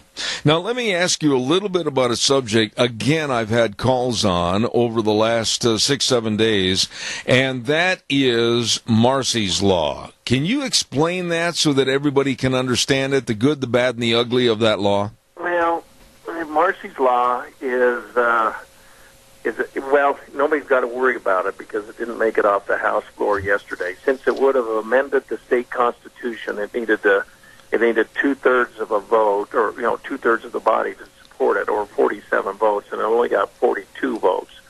But what it would have done is amend the state constitution to elevate the rights of victims in the process. We bend over backwards constitutionally, and arguably rightfully so, in this world of presumed innocence. I mean, we go a long way to protect due process for criminals, but sometimes, depending on the situation, the rights of the victims are overlooked or not elevated to the same as the rights of the accused. Right. And so this attempted to clarify some of the vagaries there. We have personal, family members that have had experiences with this, that certainly had families of victims call and want my support on this, which I gave, which I was one of the 42. We just didn't have enough. But anyway, so the concerns on the other side were that don't put it in the Constitution. Let's put it in law. So because if there are things that we need to change, then that's more easily done to change the laws than it is to change the Constitution. And that's completely valid. But if you have, but victims, on the other hand, I believe are entitled to know where the criminal is in the legal process. Is he going to be released on parole? Am I going to run into him at the grocery store or at a ball game or even a church? This requirement of notification and the including the victim and the victim's families in the process was what Marsy's Law was all about. Grant Loebs did a great analysis on that and sent letters to the Magic Valley delegation on that subject, and I think he nailed it. But like I say, there's some that just absolutely do not want to ever amend the Constitution. So, they were no, and then there was others that said, let's try this on for size for a while before we put it in the Constitution, and that, and I guess you can't fault that logic. But anyway, that's, in a nutshell, that's Marsy's Law. Let me ask you about another. After a daughter, so there is I don't know the guy's name. I've never met him. He's never contacted me. But there is a father of a victim that was murdered in California. He felt like that the system did not treat him and his family and the victims as well as it did the criminal, and so he has taken on this crusade, to go into states and to try to beef that up, and that's, therefore the name Marsy's Law is after his daughter. Okay. Let me ask you about another bill, and there have been some that have scoffed at me and what I've said on this program as a concern about the possibility of Sharia law maybe coming into the Northwest and our neighboring states and also our own, to where the Muslims might want to have the imposition of Sharia law go into our court system. Now, it's not just pie in the sky, because at 23 other states have been approached about using parts of Sharia law in the court system. What about the anti-Sharia law bill that was advancing to the House? It's out of the House and on the Senate side. Some of the things that I don't know that what it did was it said basically United States laws and United States courts. And so you got to be a hair careful on that, because you've got a bunch of companies that do business in England or Australia or Canada or Mexico, and with regard to the contracts that they strike there and the settling of those disputes, then they, it's in the contract of what type of law, which jurisdiction's law. In fact, it's between states, because there are certain states that handle certain things differently between states. And so there was some opposition to it based on that part. But the long story short, that passed the House and it's on the Senate side. Scott, let me ask you this, and I know I'm kind of throwing you a curveball on this. We hadn't had a chance to discuss anything, but just this morning on the news, there was a report that ISIS was looking at terrorism through poison that could be spread through grocery stores and onto the consumer's food. And it brought to mind a question, and I wanted to bring it up this morning because I say on many subjects we can't just bury our heads in the sand. What about our food supply? You being a farmer and rancher and Speaker of the House, you know and are aware of a lot more things that are going on than I would. And is there enough necessary security to maybe protect our food from the field to the plate? Well, I can only address the field part. And, when we ship our commodities to be processed. And frankly, I mean, that issue is not being discussed in the legislature at the moment. I do believe we've always said that we had the safest food supply in the world in the United States, and our processes are good. They're certainly better than some other countries with regard to sanitation, etc. But as far as there being something specific that's advancing in the legislature this session, I don't know of any. I guess I have confidence in our current system, but I also know and that it's not infallible, and that's, I think that's just the new world we live in, and we can't be too careful. And but I can see if we put new restrictions on food inspections and tighten all that up, then I can also hear the other side coming and saying, well, you just added cost to our process, and who's going to pay for that? And it's going to come out of our pocket, or we're going to have to pass it on to the consumer, and I so that's an age-old argument, but I don't think that we can. All we need is a scare in the beef industry when it comes to to some type of health concern, and and you've seen that same as I have. They shut things down overnight, and that comes right out of our pocket. The same thing with the grains or the fruits or vegetables. We can all remember the Alar scare and some of the other types of things. That literally put people out of business because of this food safety issue. Right. We can't take it for granted. Right. But we don't have a bad system, I don't believe, at this point. Scott, what about perfect, but pretty good. What about the legislative session as per others? I mean, you look like everything's going on the rails and going to end on time. Give us kind of a overview of being the Speaker of the House, any other subjects that need to be announced, or are you real happy with the process that's happened up there at the session this year? Well, this session has had a definite, there's a different feeling than it did last year. Last year was very rancorous and just a bad feeling.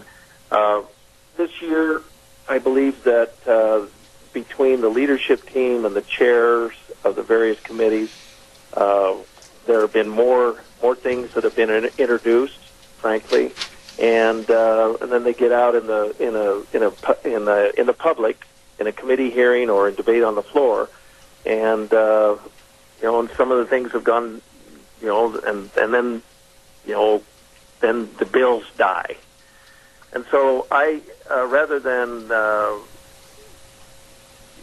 than curtail some of these ideas that are not ready for prime time, keeping them in committee, I think people have been pushing them out to having full committee hearings and having full debate on the floor. It's kind of like I was telling somebody the other day. If a legislator wants to howl at the moon, then we should probably be in the business of giving them a soapbox and a megaphone.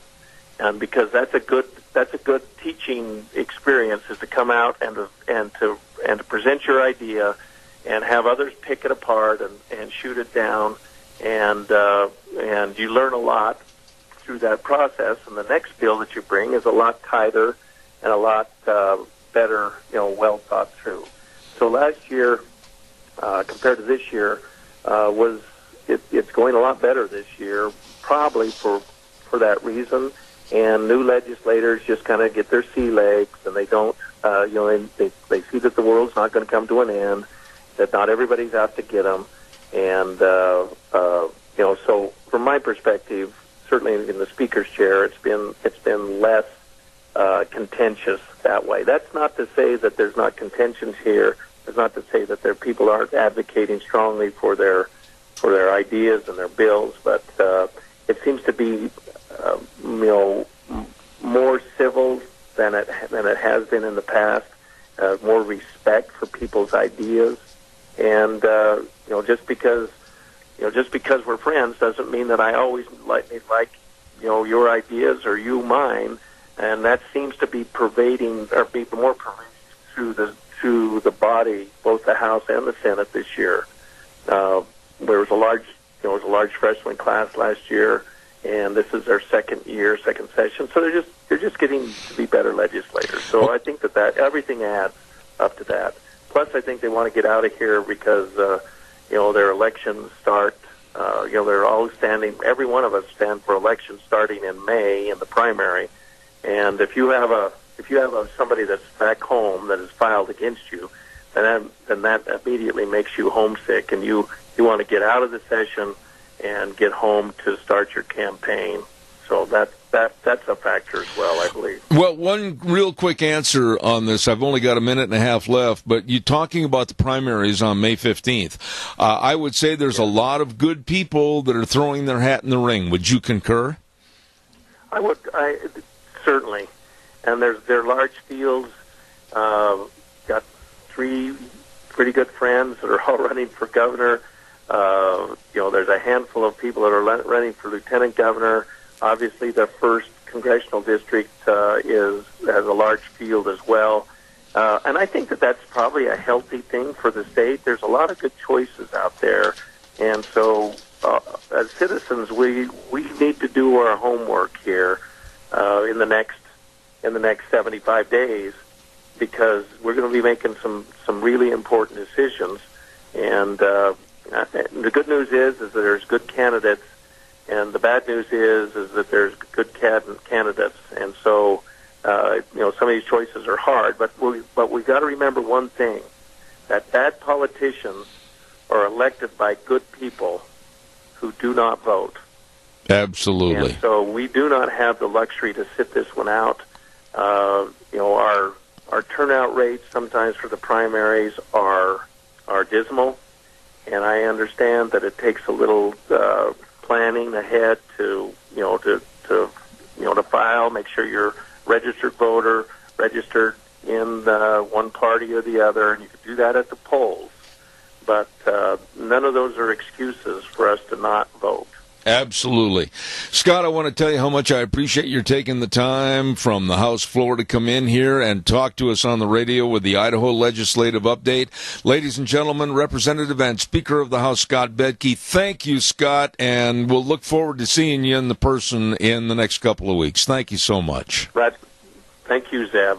And people want to watch the floor proceedings. They start at 10 o'clock. You can get it on on the internet or I believe, on public television. So you can see what we're doing. All right. Scott Bedke, thank you so much. Appreciate it.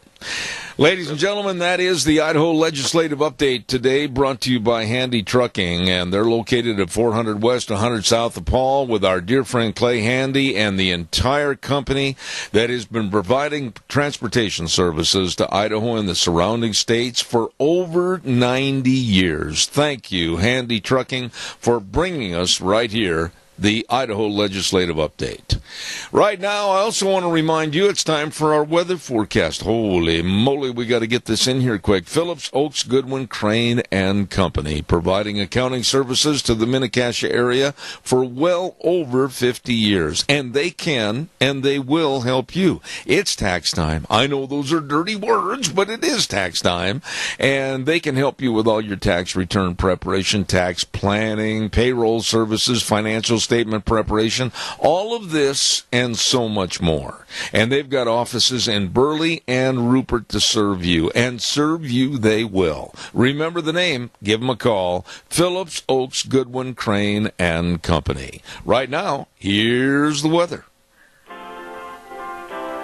If you're looking for sunny skies, well, you at least found them for the next couple of days. Here's your weather forecast for Zeb at the Ranch. Sunny skies is what we're looking at. High of 41, slightly breezy winds out of east-northeast, right around 10 miles an hour.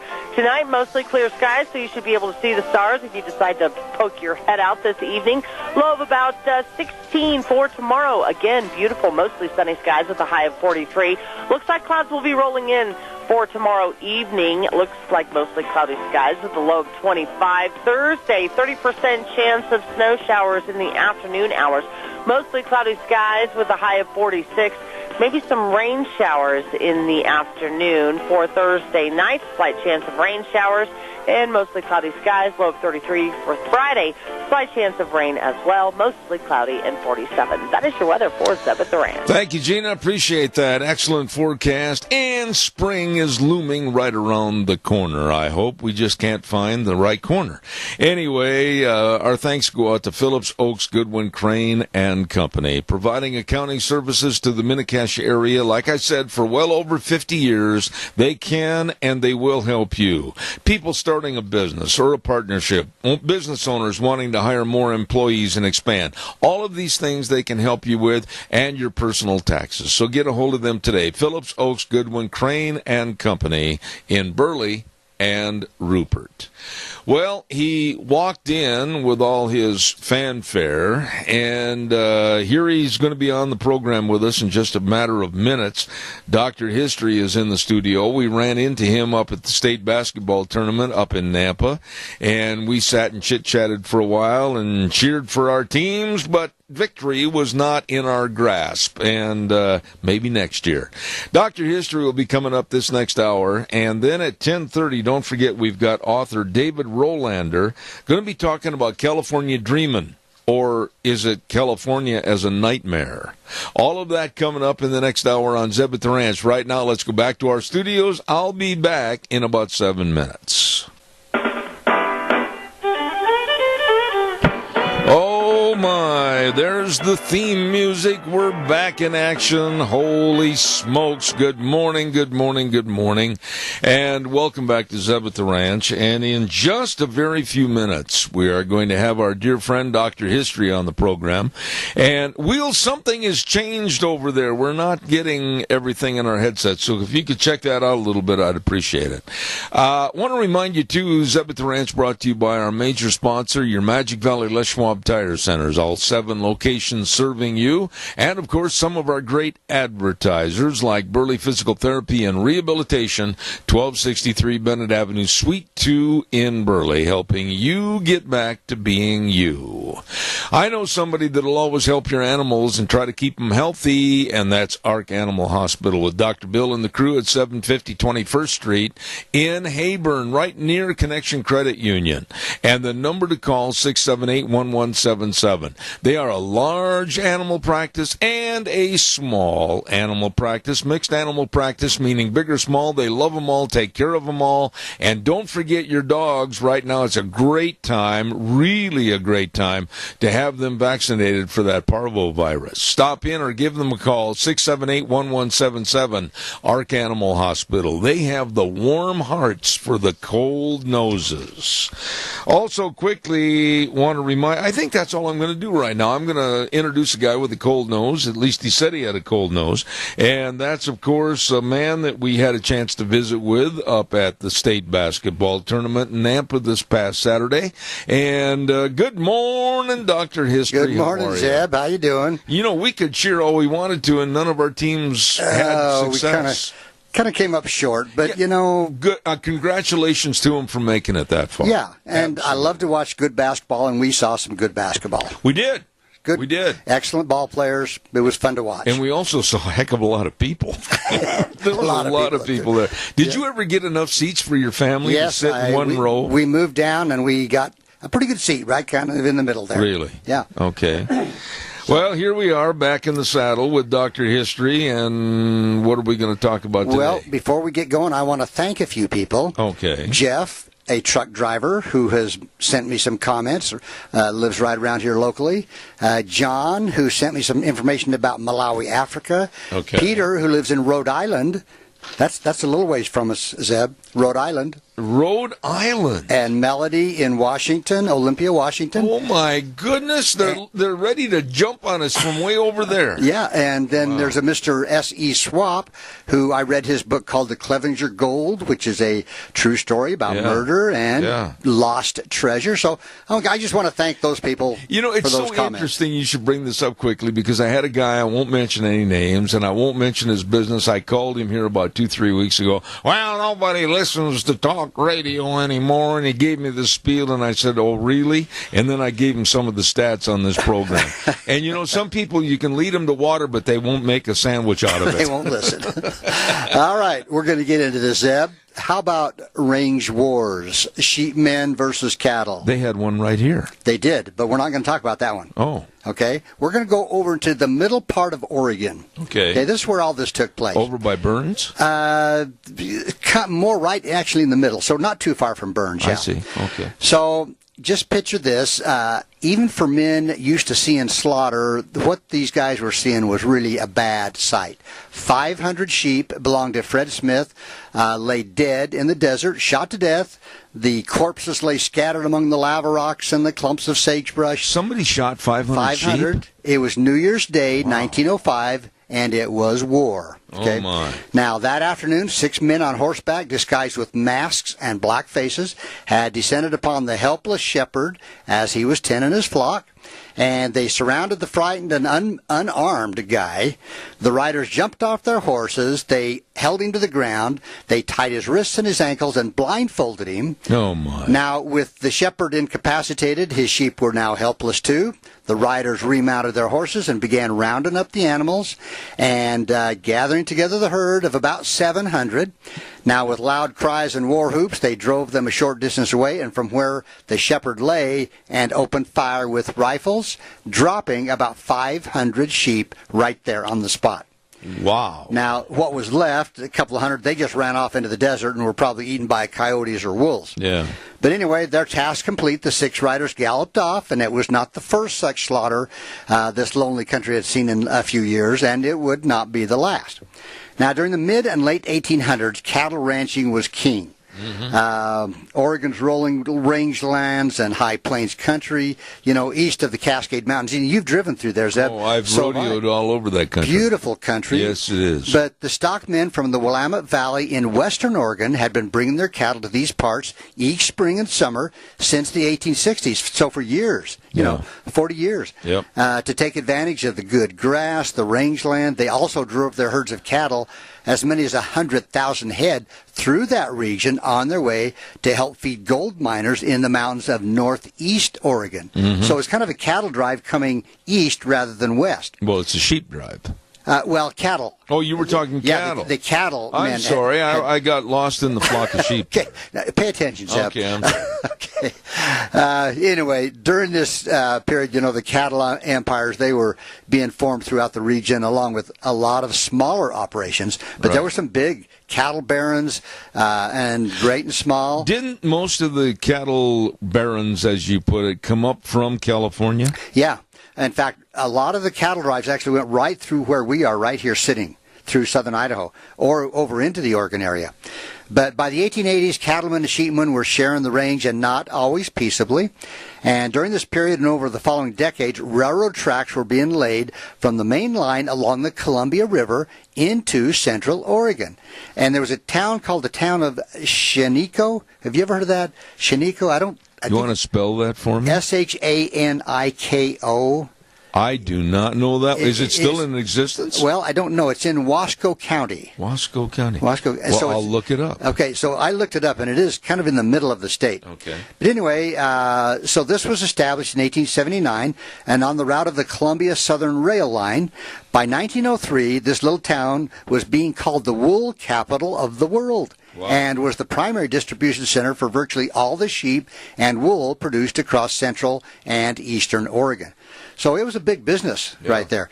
But the railroad provided a more efficient and economical ways for both cattlemen and sheepmen to bring their goods to the world market. So it was a good thing for both sides. Yeah.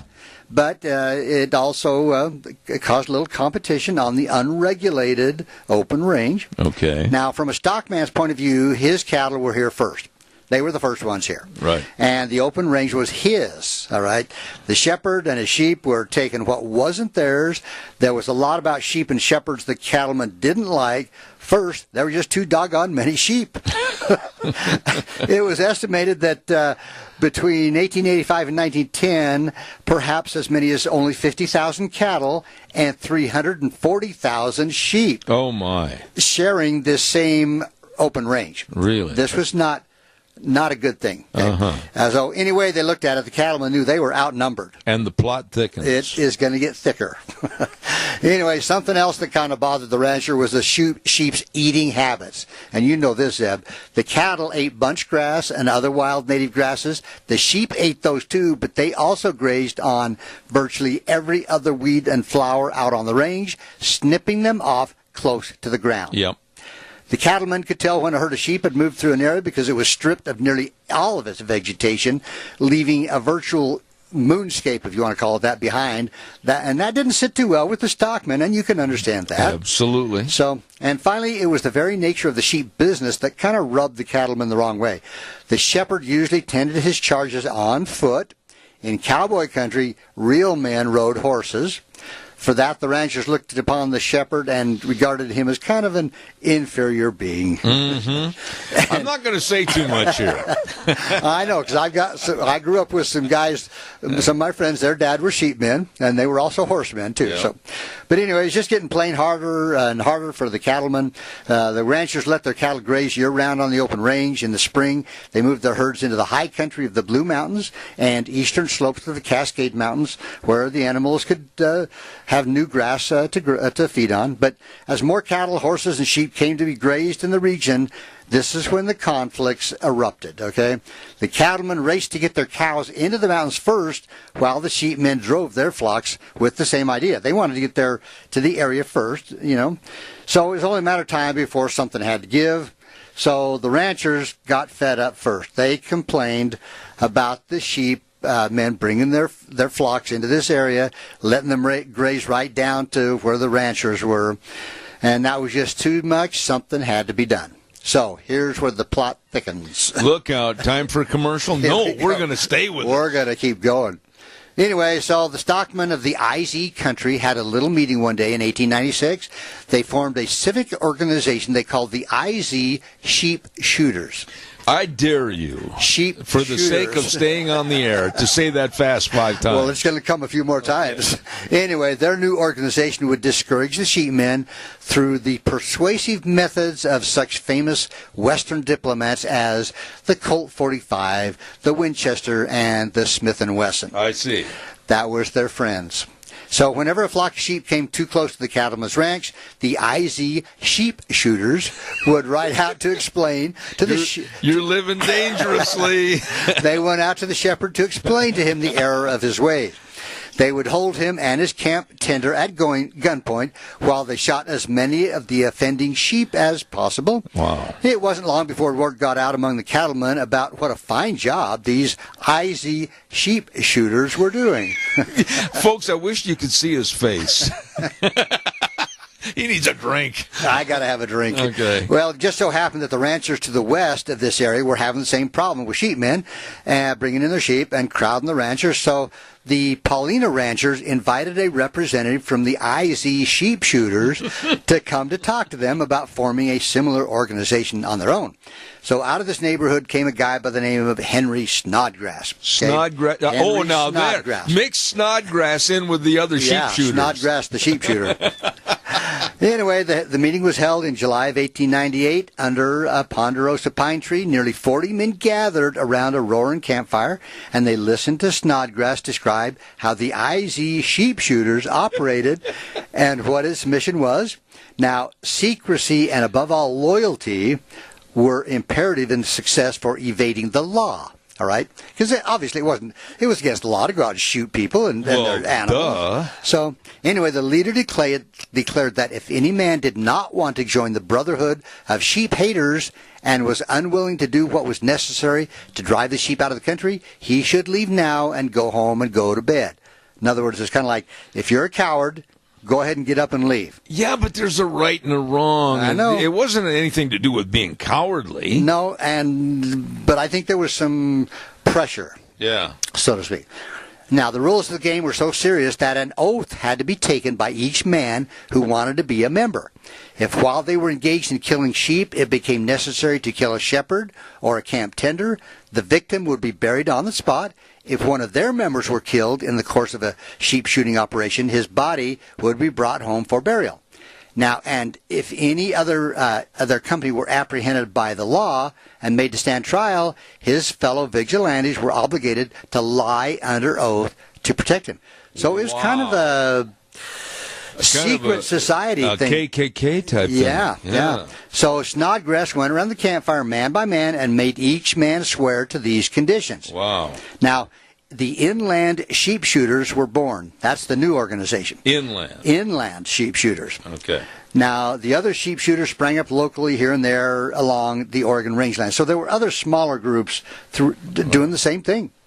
But the inland sheep shooters would become the largest and most effective of the bunch. Between 1898 and 1906, the ranchers would destroy thousands of sheep and murder one man. Wow. Now, the first thing the Paulina stockmen did was to establish a boundary, which they called a deadline. And that we had one of those right here, Zeb. Deadline Ridge? Yeah.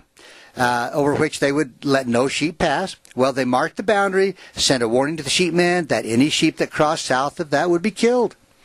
Well, the biggest sheep slaughter that the Paulina stockmen ever pulled off was at a place called Benjamin Lake. And again, this is right in mid-Oregon. 1903, that spring, 3 different sheepmen from a place called Summer Lake had brought their sheep to Benjamin Lake, making for a combined flock of about 2,700 sheep.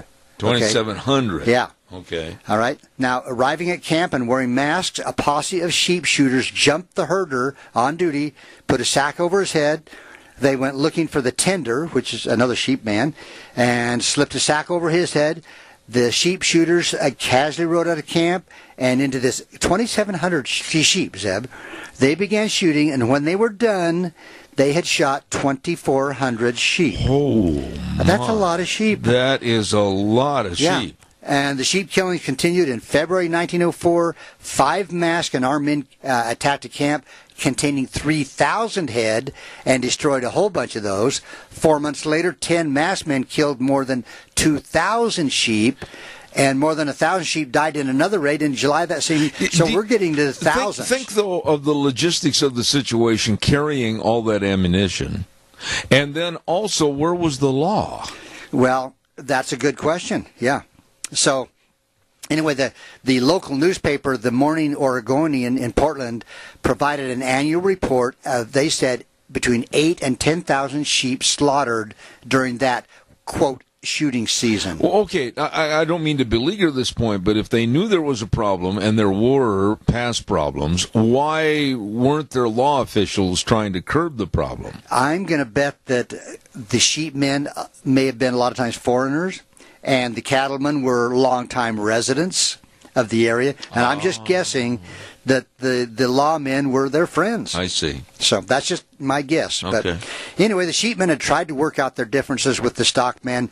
In 1904, the Central Oregon Wool Growers Association held a meeting to discuss the range war and appointed several emissaries to meet with the cattlemen to discuss a truce, but it was a no-go. Cattlemen, they weren't going to do it.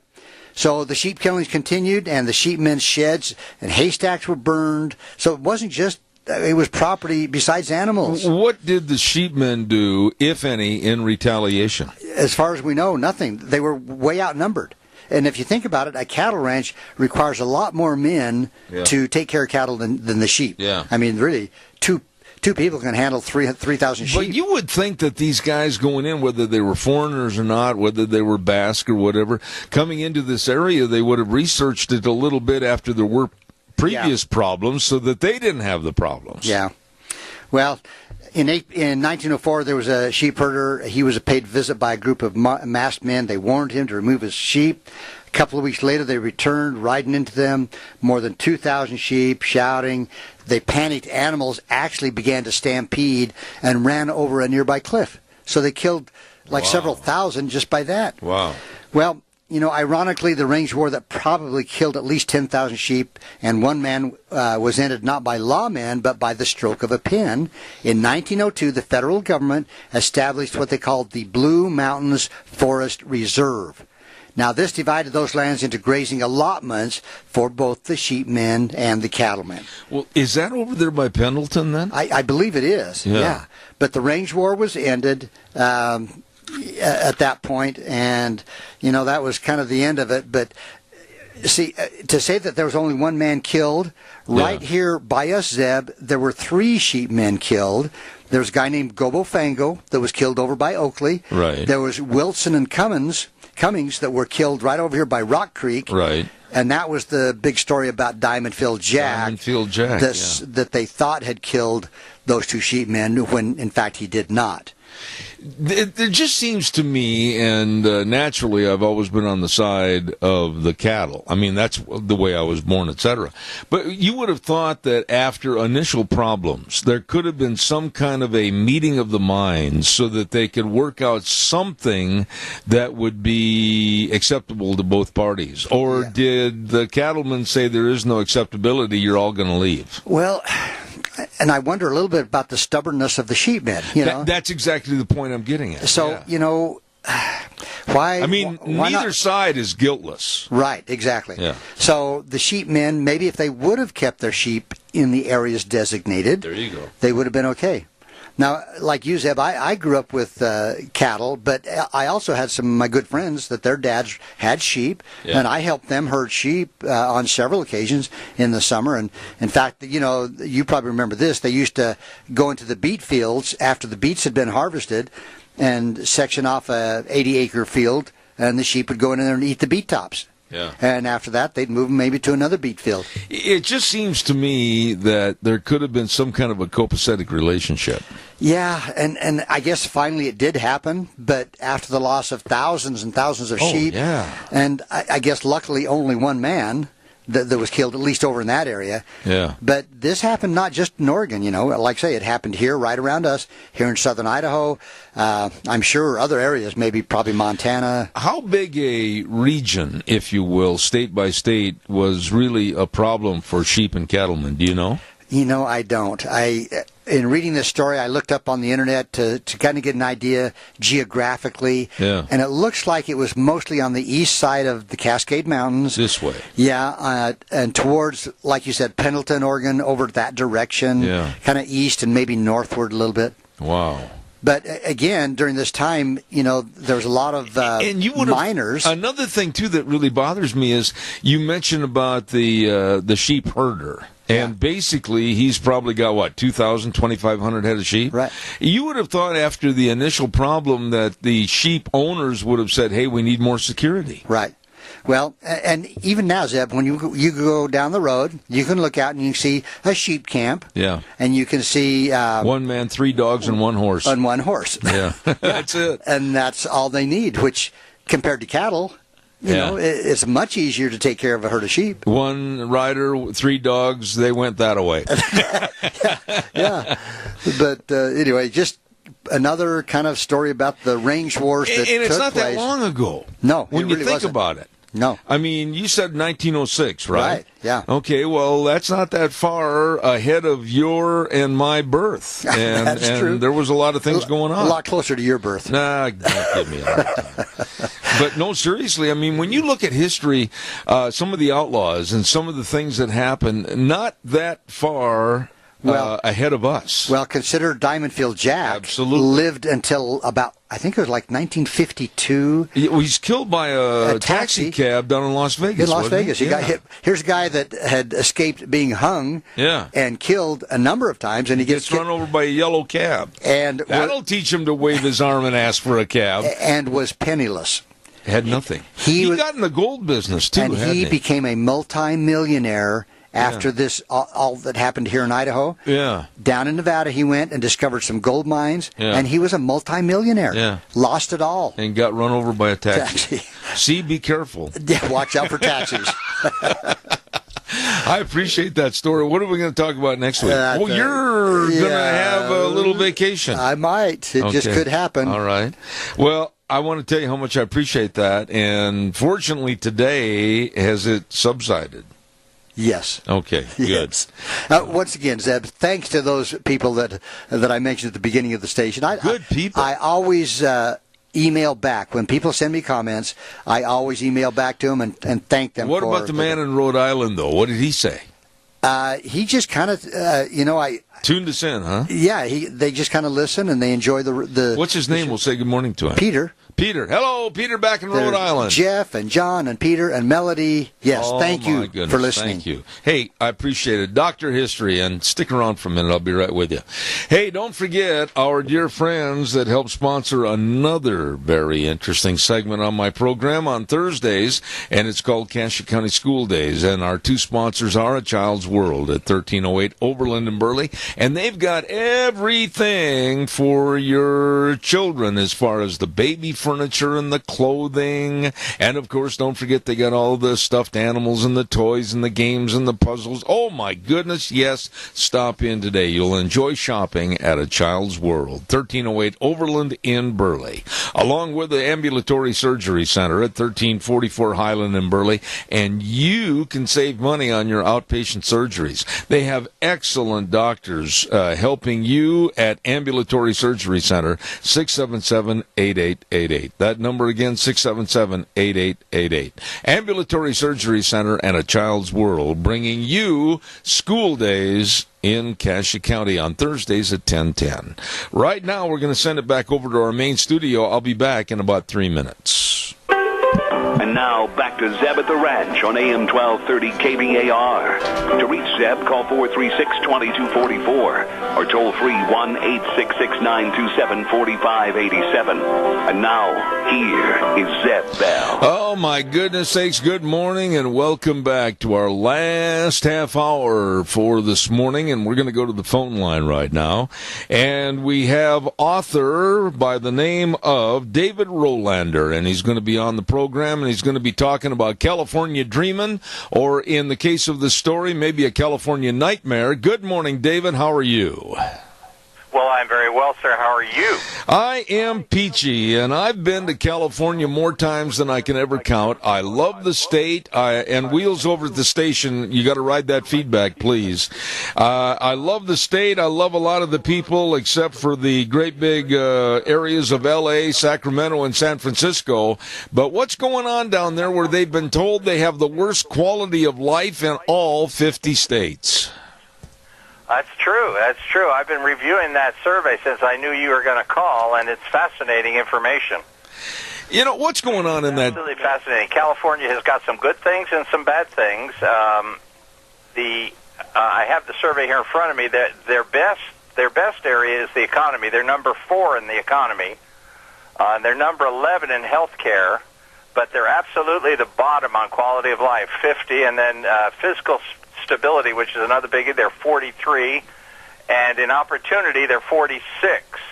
Wow. Infrastructure, 38. So they got a lot of issues out here. It's fascinating. Fascinating. You know, David, I don't know why the politicians don't wake up and smell the coffee, but they just seem to not. Well, I'm not going to put the blame on the politicians. I'm going to put the blame on the people.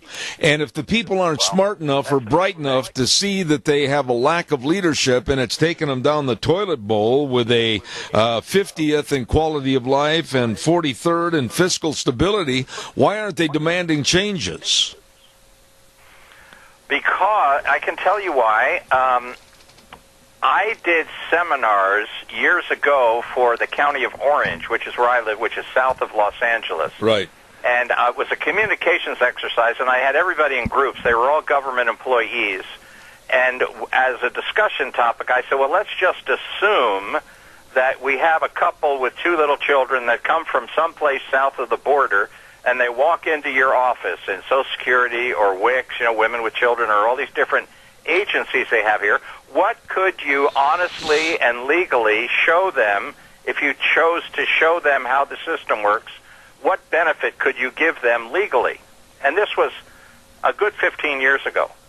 And each table had different people from different agencies. They came up with numbers between $3,000 and $5,000 a month that they can get by just walking into the office of the different agencies here in California and asking for money.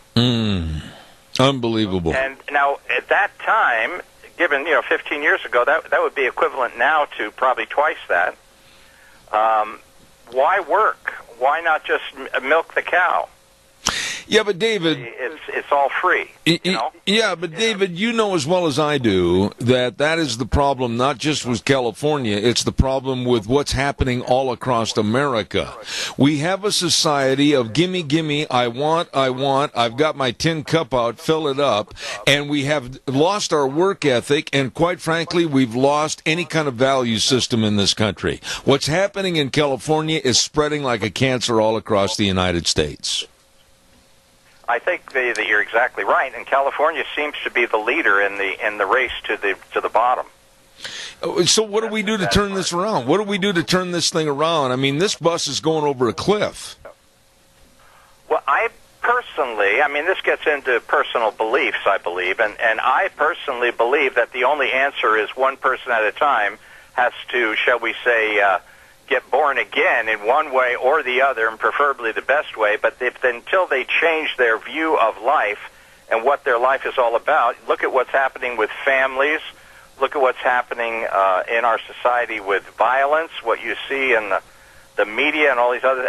everything is dragging us down, and I believe the reason is we have lost sight of what we as a people have lost sight of what life is all about and God.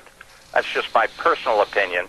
And without that belief and without that foundation, you just go for the gusto and take what you can when you can, and the consequences be damned. And that's kind of where people are out here. Well, and take, and don't worry about it. And on this program, I think you're 100% right. I think you're 1,000% right, as a matter of fact, as to your analogy on what's wrong. But look at Los Angeles and look at Sacramento and San Francisco, but then compare that with the real common sense folks in areas like Clovis, California, or Bakersfield, California, or Red Bluff, California.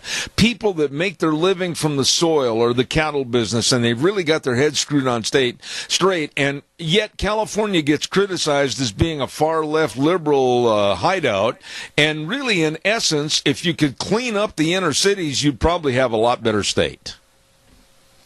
Well, any city, it's kind of that way. The city, it's like rats on a ship when you get in the city. Cities are very, very unproductive as far as civil and social graces go. It's the survival of the fittest in the city, and everybody's on top of everybody. And I think that just by the nature of the beast. You know that in San Francisco, I heard on NPR last night, that in San Francisco they're now developing projects for people to live in that are just bedrooms, and they share bathrooms and they share kitchens, and they're selling these one room apartments, if you will, without a bathroom, without a kitchen, for between $1,400 and $2,400 a month. Oh, my for goodness. one room in San Francisco. Oh, my goodness. We have a caller with a question, and go ahead, caller. You're on the air. Quickly. Well, I haven't had a chance to check this out yet, but Tyler Durden said California has the worst quality of life in America. And once was, California cool, the Beach Boys, everybody was going to California, and at one time it was a gem. And now it's a disaster, and it's going south fast. And you say to yourself, these people are coming to Idaho, and intentionally, and you're saying, are they going to try to change us into their socialist, utopia? Well, look at utopia in California. Syringes on the road, feces on the street, 60,000 homeless. I used to think there was 30,000 homeless in Los Angeles County. No, it's 60,000. I'll hang up. Respond to the caller, if you would, please, David. Well, I happen to live in Orange County, in the city of Orange, which is south of Los Angeles. You may have seen they were featured on the news recently because there's a riverbed. It's just a dry canal, and when it rains, it gets filled with water, and it goes between multiple cities. And all along the riverbed, it's called the Santa Ana River. You've heard of the Santa Ana winds, maybe. All along the river, they have homeless people. And I have a good friend who's a police officer, and the problem that he said they have is that legally, because it runs between various cities, it's owned by the county, and each city along the way doesn't have jurisdiction over it because it's county land. So these homeless people have been living there, and just recently they're trying to clean it up. The problem is that people leave there, and there's no facilities. They go onto people's lawns. Oh, my. They take baths by taking the hose off of the backyard, and they literally just take their clothes off and wash in a person's yard. You call the police, and they make them leave, but they don't really do anything about it. It's just crazy when you think about it, that's happening in Orange County, California, which is a very conservative part of California, which is also a very nice part of, if looking for quality of life and the social and the economic environment, it's some of the best in all of California right here in Orange County. So I enjoy it here a lot, but only a few miles away is this riverbed, and it's just it's appalling. It's absolutely appalling. It's hard to understand. David, it's very hard to understand how they allow that to happen. David, let me ask you a little bit about the mindset, not only of Jerry Brown, who I think doesn't have a mind, but also of the Oakland mayor and others in your state of California and the larger metropolises that are advocates of sanctuary cities. And look at the problem that was caused in Oakland because the Oakland mayor was giving a warning to those that were illegal citizens, illegal aliens, and ICE came in and they wanted to get these people, catch these people, which rightfully they should, and she gave a warning, and she's more concerned about illegal aliens than she is the citizens that are legal. What's going on in your state that they can absolutely thumb their nose at federal law? Well, the only thing I can figure is where her district or her town of Oakland, I've been to Oakland, and quite candidly, I get very nervous walking around in Oakland or in San Francisco when you look at the people you see on the street, and and I'm a big guy. I'm 6'2", and I'm no young pup, but it makes me very, very uncomfortable walking around those streets. A lot worse than even Los Angeles. What's going on is the only thing I can figure out is they're doing it for votes, and that means that there's, like you said at the beginning, it's not the politicians, it's the people that put them in. They must be voting for them, otherwise they wouldn't be there. But if you look at our legislature, it's the high majority of people in our legislature in California are all Democrats. Now, I don't care whether you're a Democrat or Republican. The Democrats have a tendency to think that the government has the solution, and that's what California is doing. They're spending taxpayer money trying to solve problems by throwing money at it, which is totally backwards. I do not know how my friends in California that are involved in agriculture, whether it's row crop farming or whether it's livestock or whether it's the dairy business, and I think I can kind of pat myself on the back. I know Highway 99 north and south in California as well as anybody because I've rodeoed all over that state. But with all the regulations and all the laws and all the cutbacks to agriculture in the breadbasket to the world, the San Joaquin Valley, what's happening down there? Because once it's gone, it's going to be gone forever. Well, that's very true. The trees that have taken how many years to grow those trees, and they're all dying off. When you see that even back down a little further than that in the San Ynez Valley and different places, you see row upon row upon row of dead trees because of water problems. And I have a good friend who's on the Water Commission, and I've been on surveys of our water problem. Southern California is a desert, and we are trying to reach, just like Las Vegas, we're trying to reclaim it. So all of the water in Southern California comes from Northern California or from the Sierra Mountains or the Colorado River.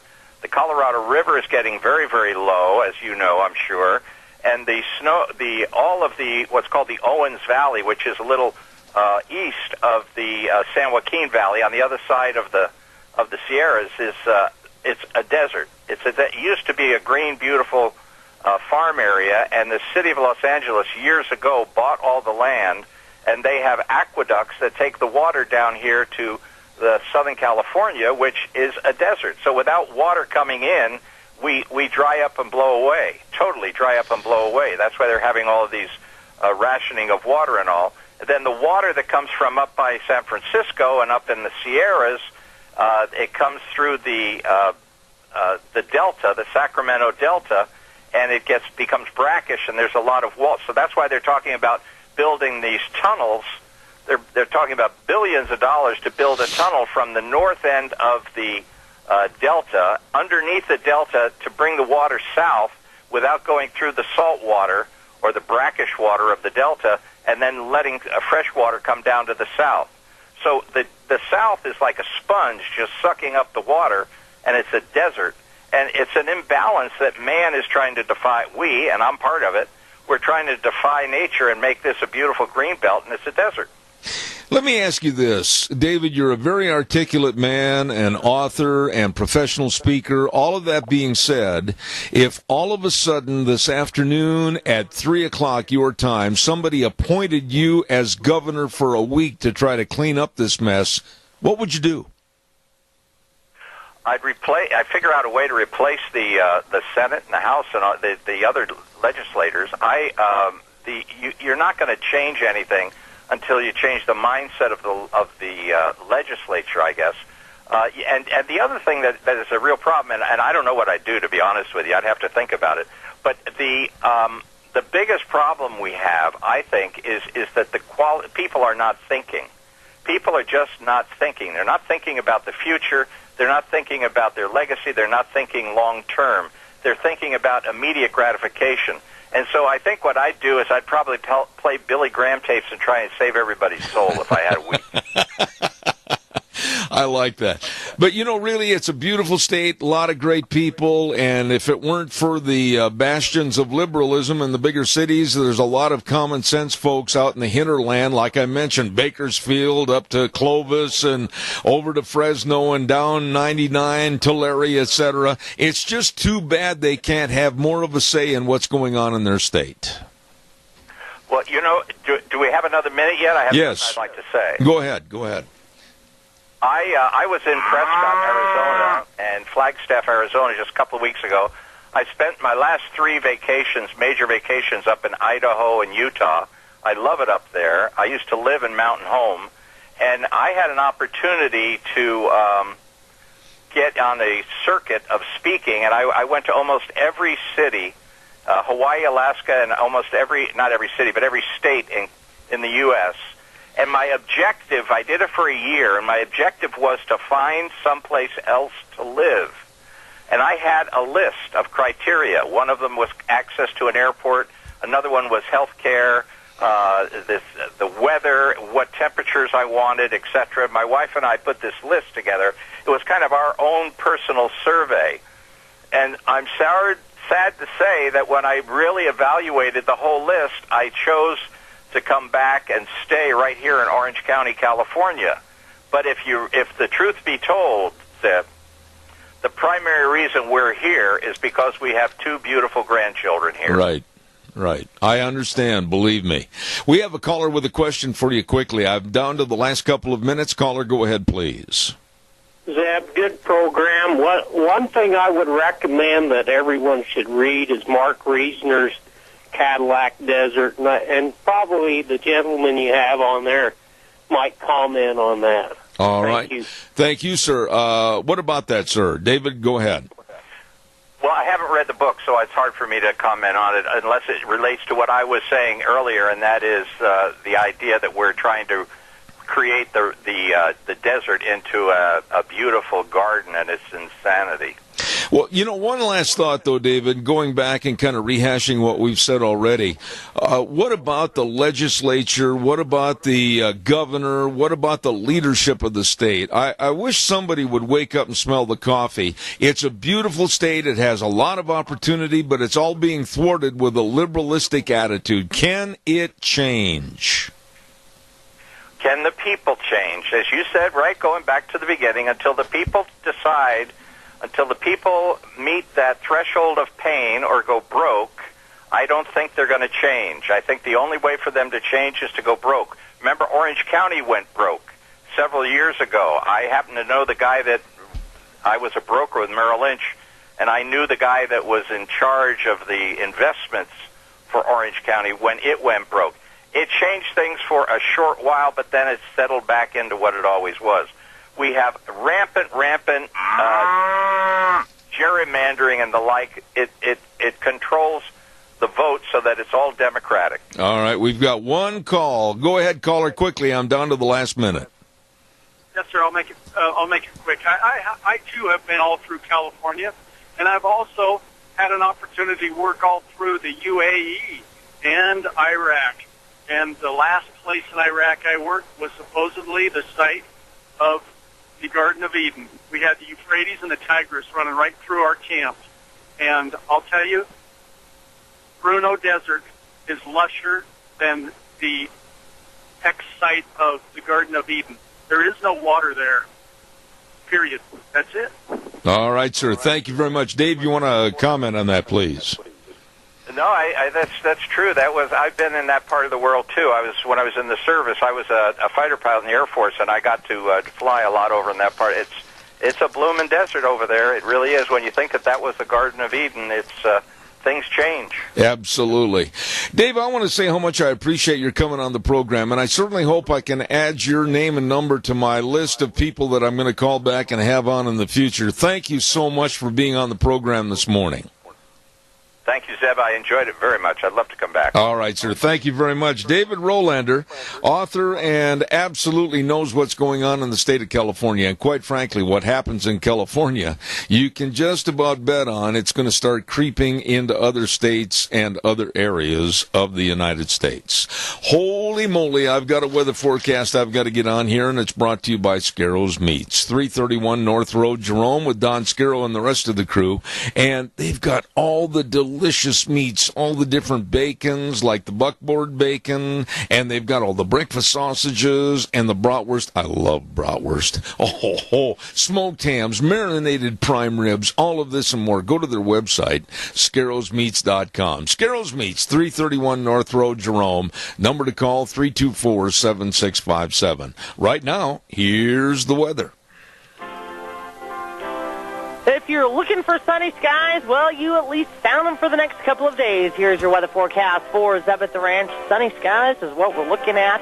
High of 41, slightly breezy winds out of the east-northeast, right around 10 miles an hour.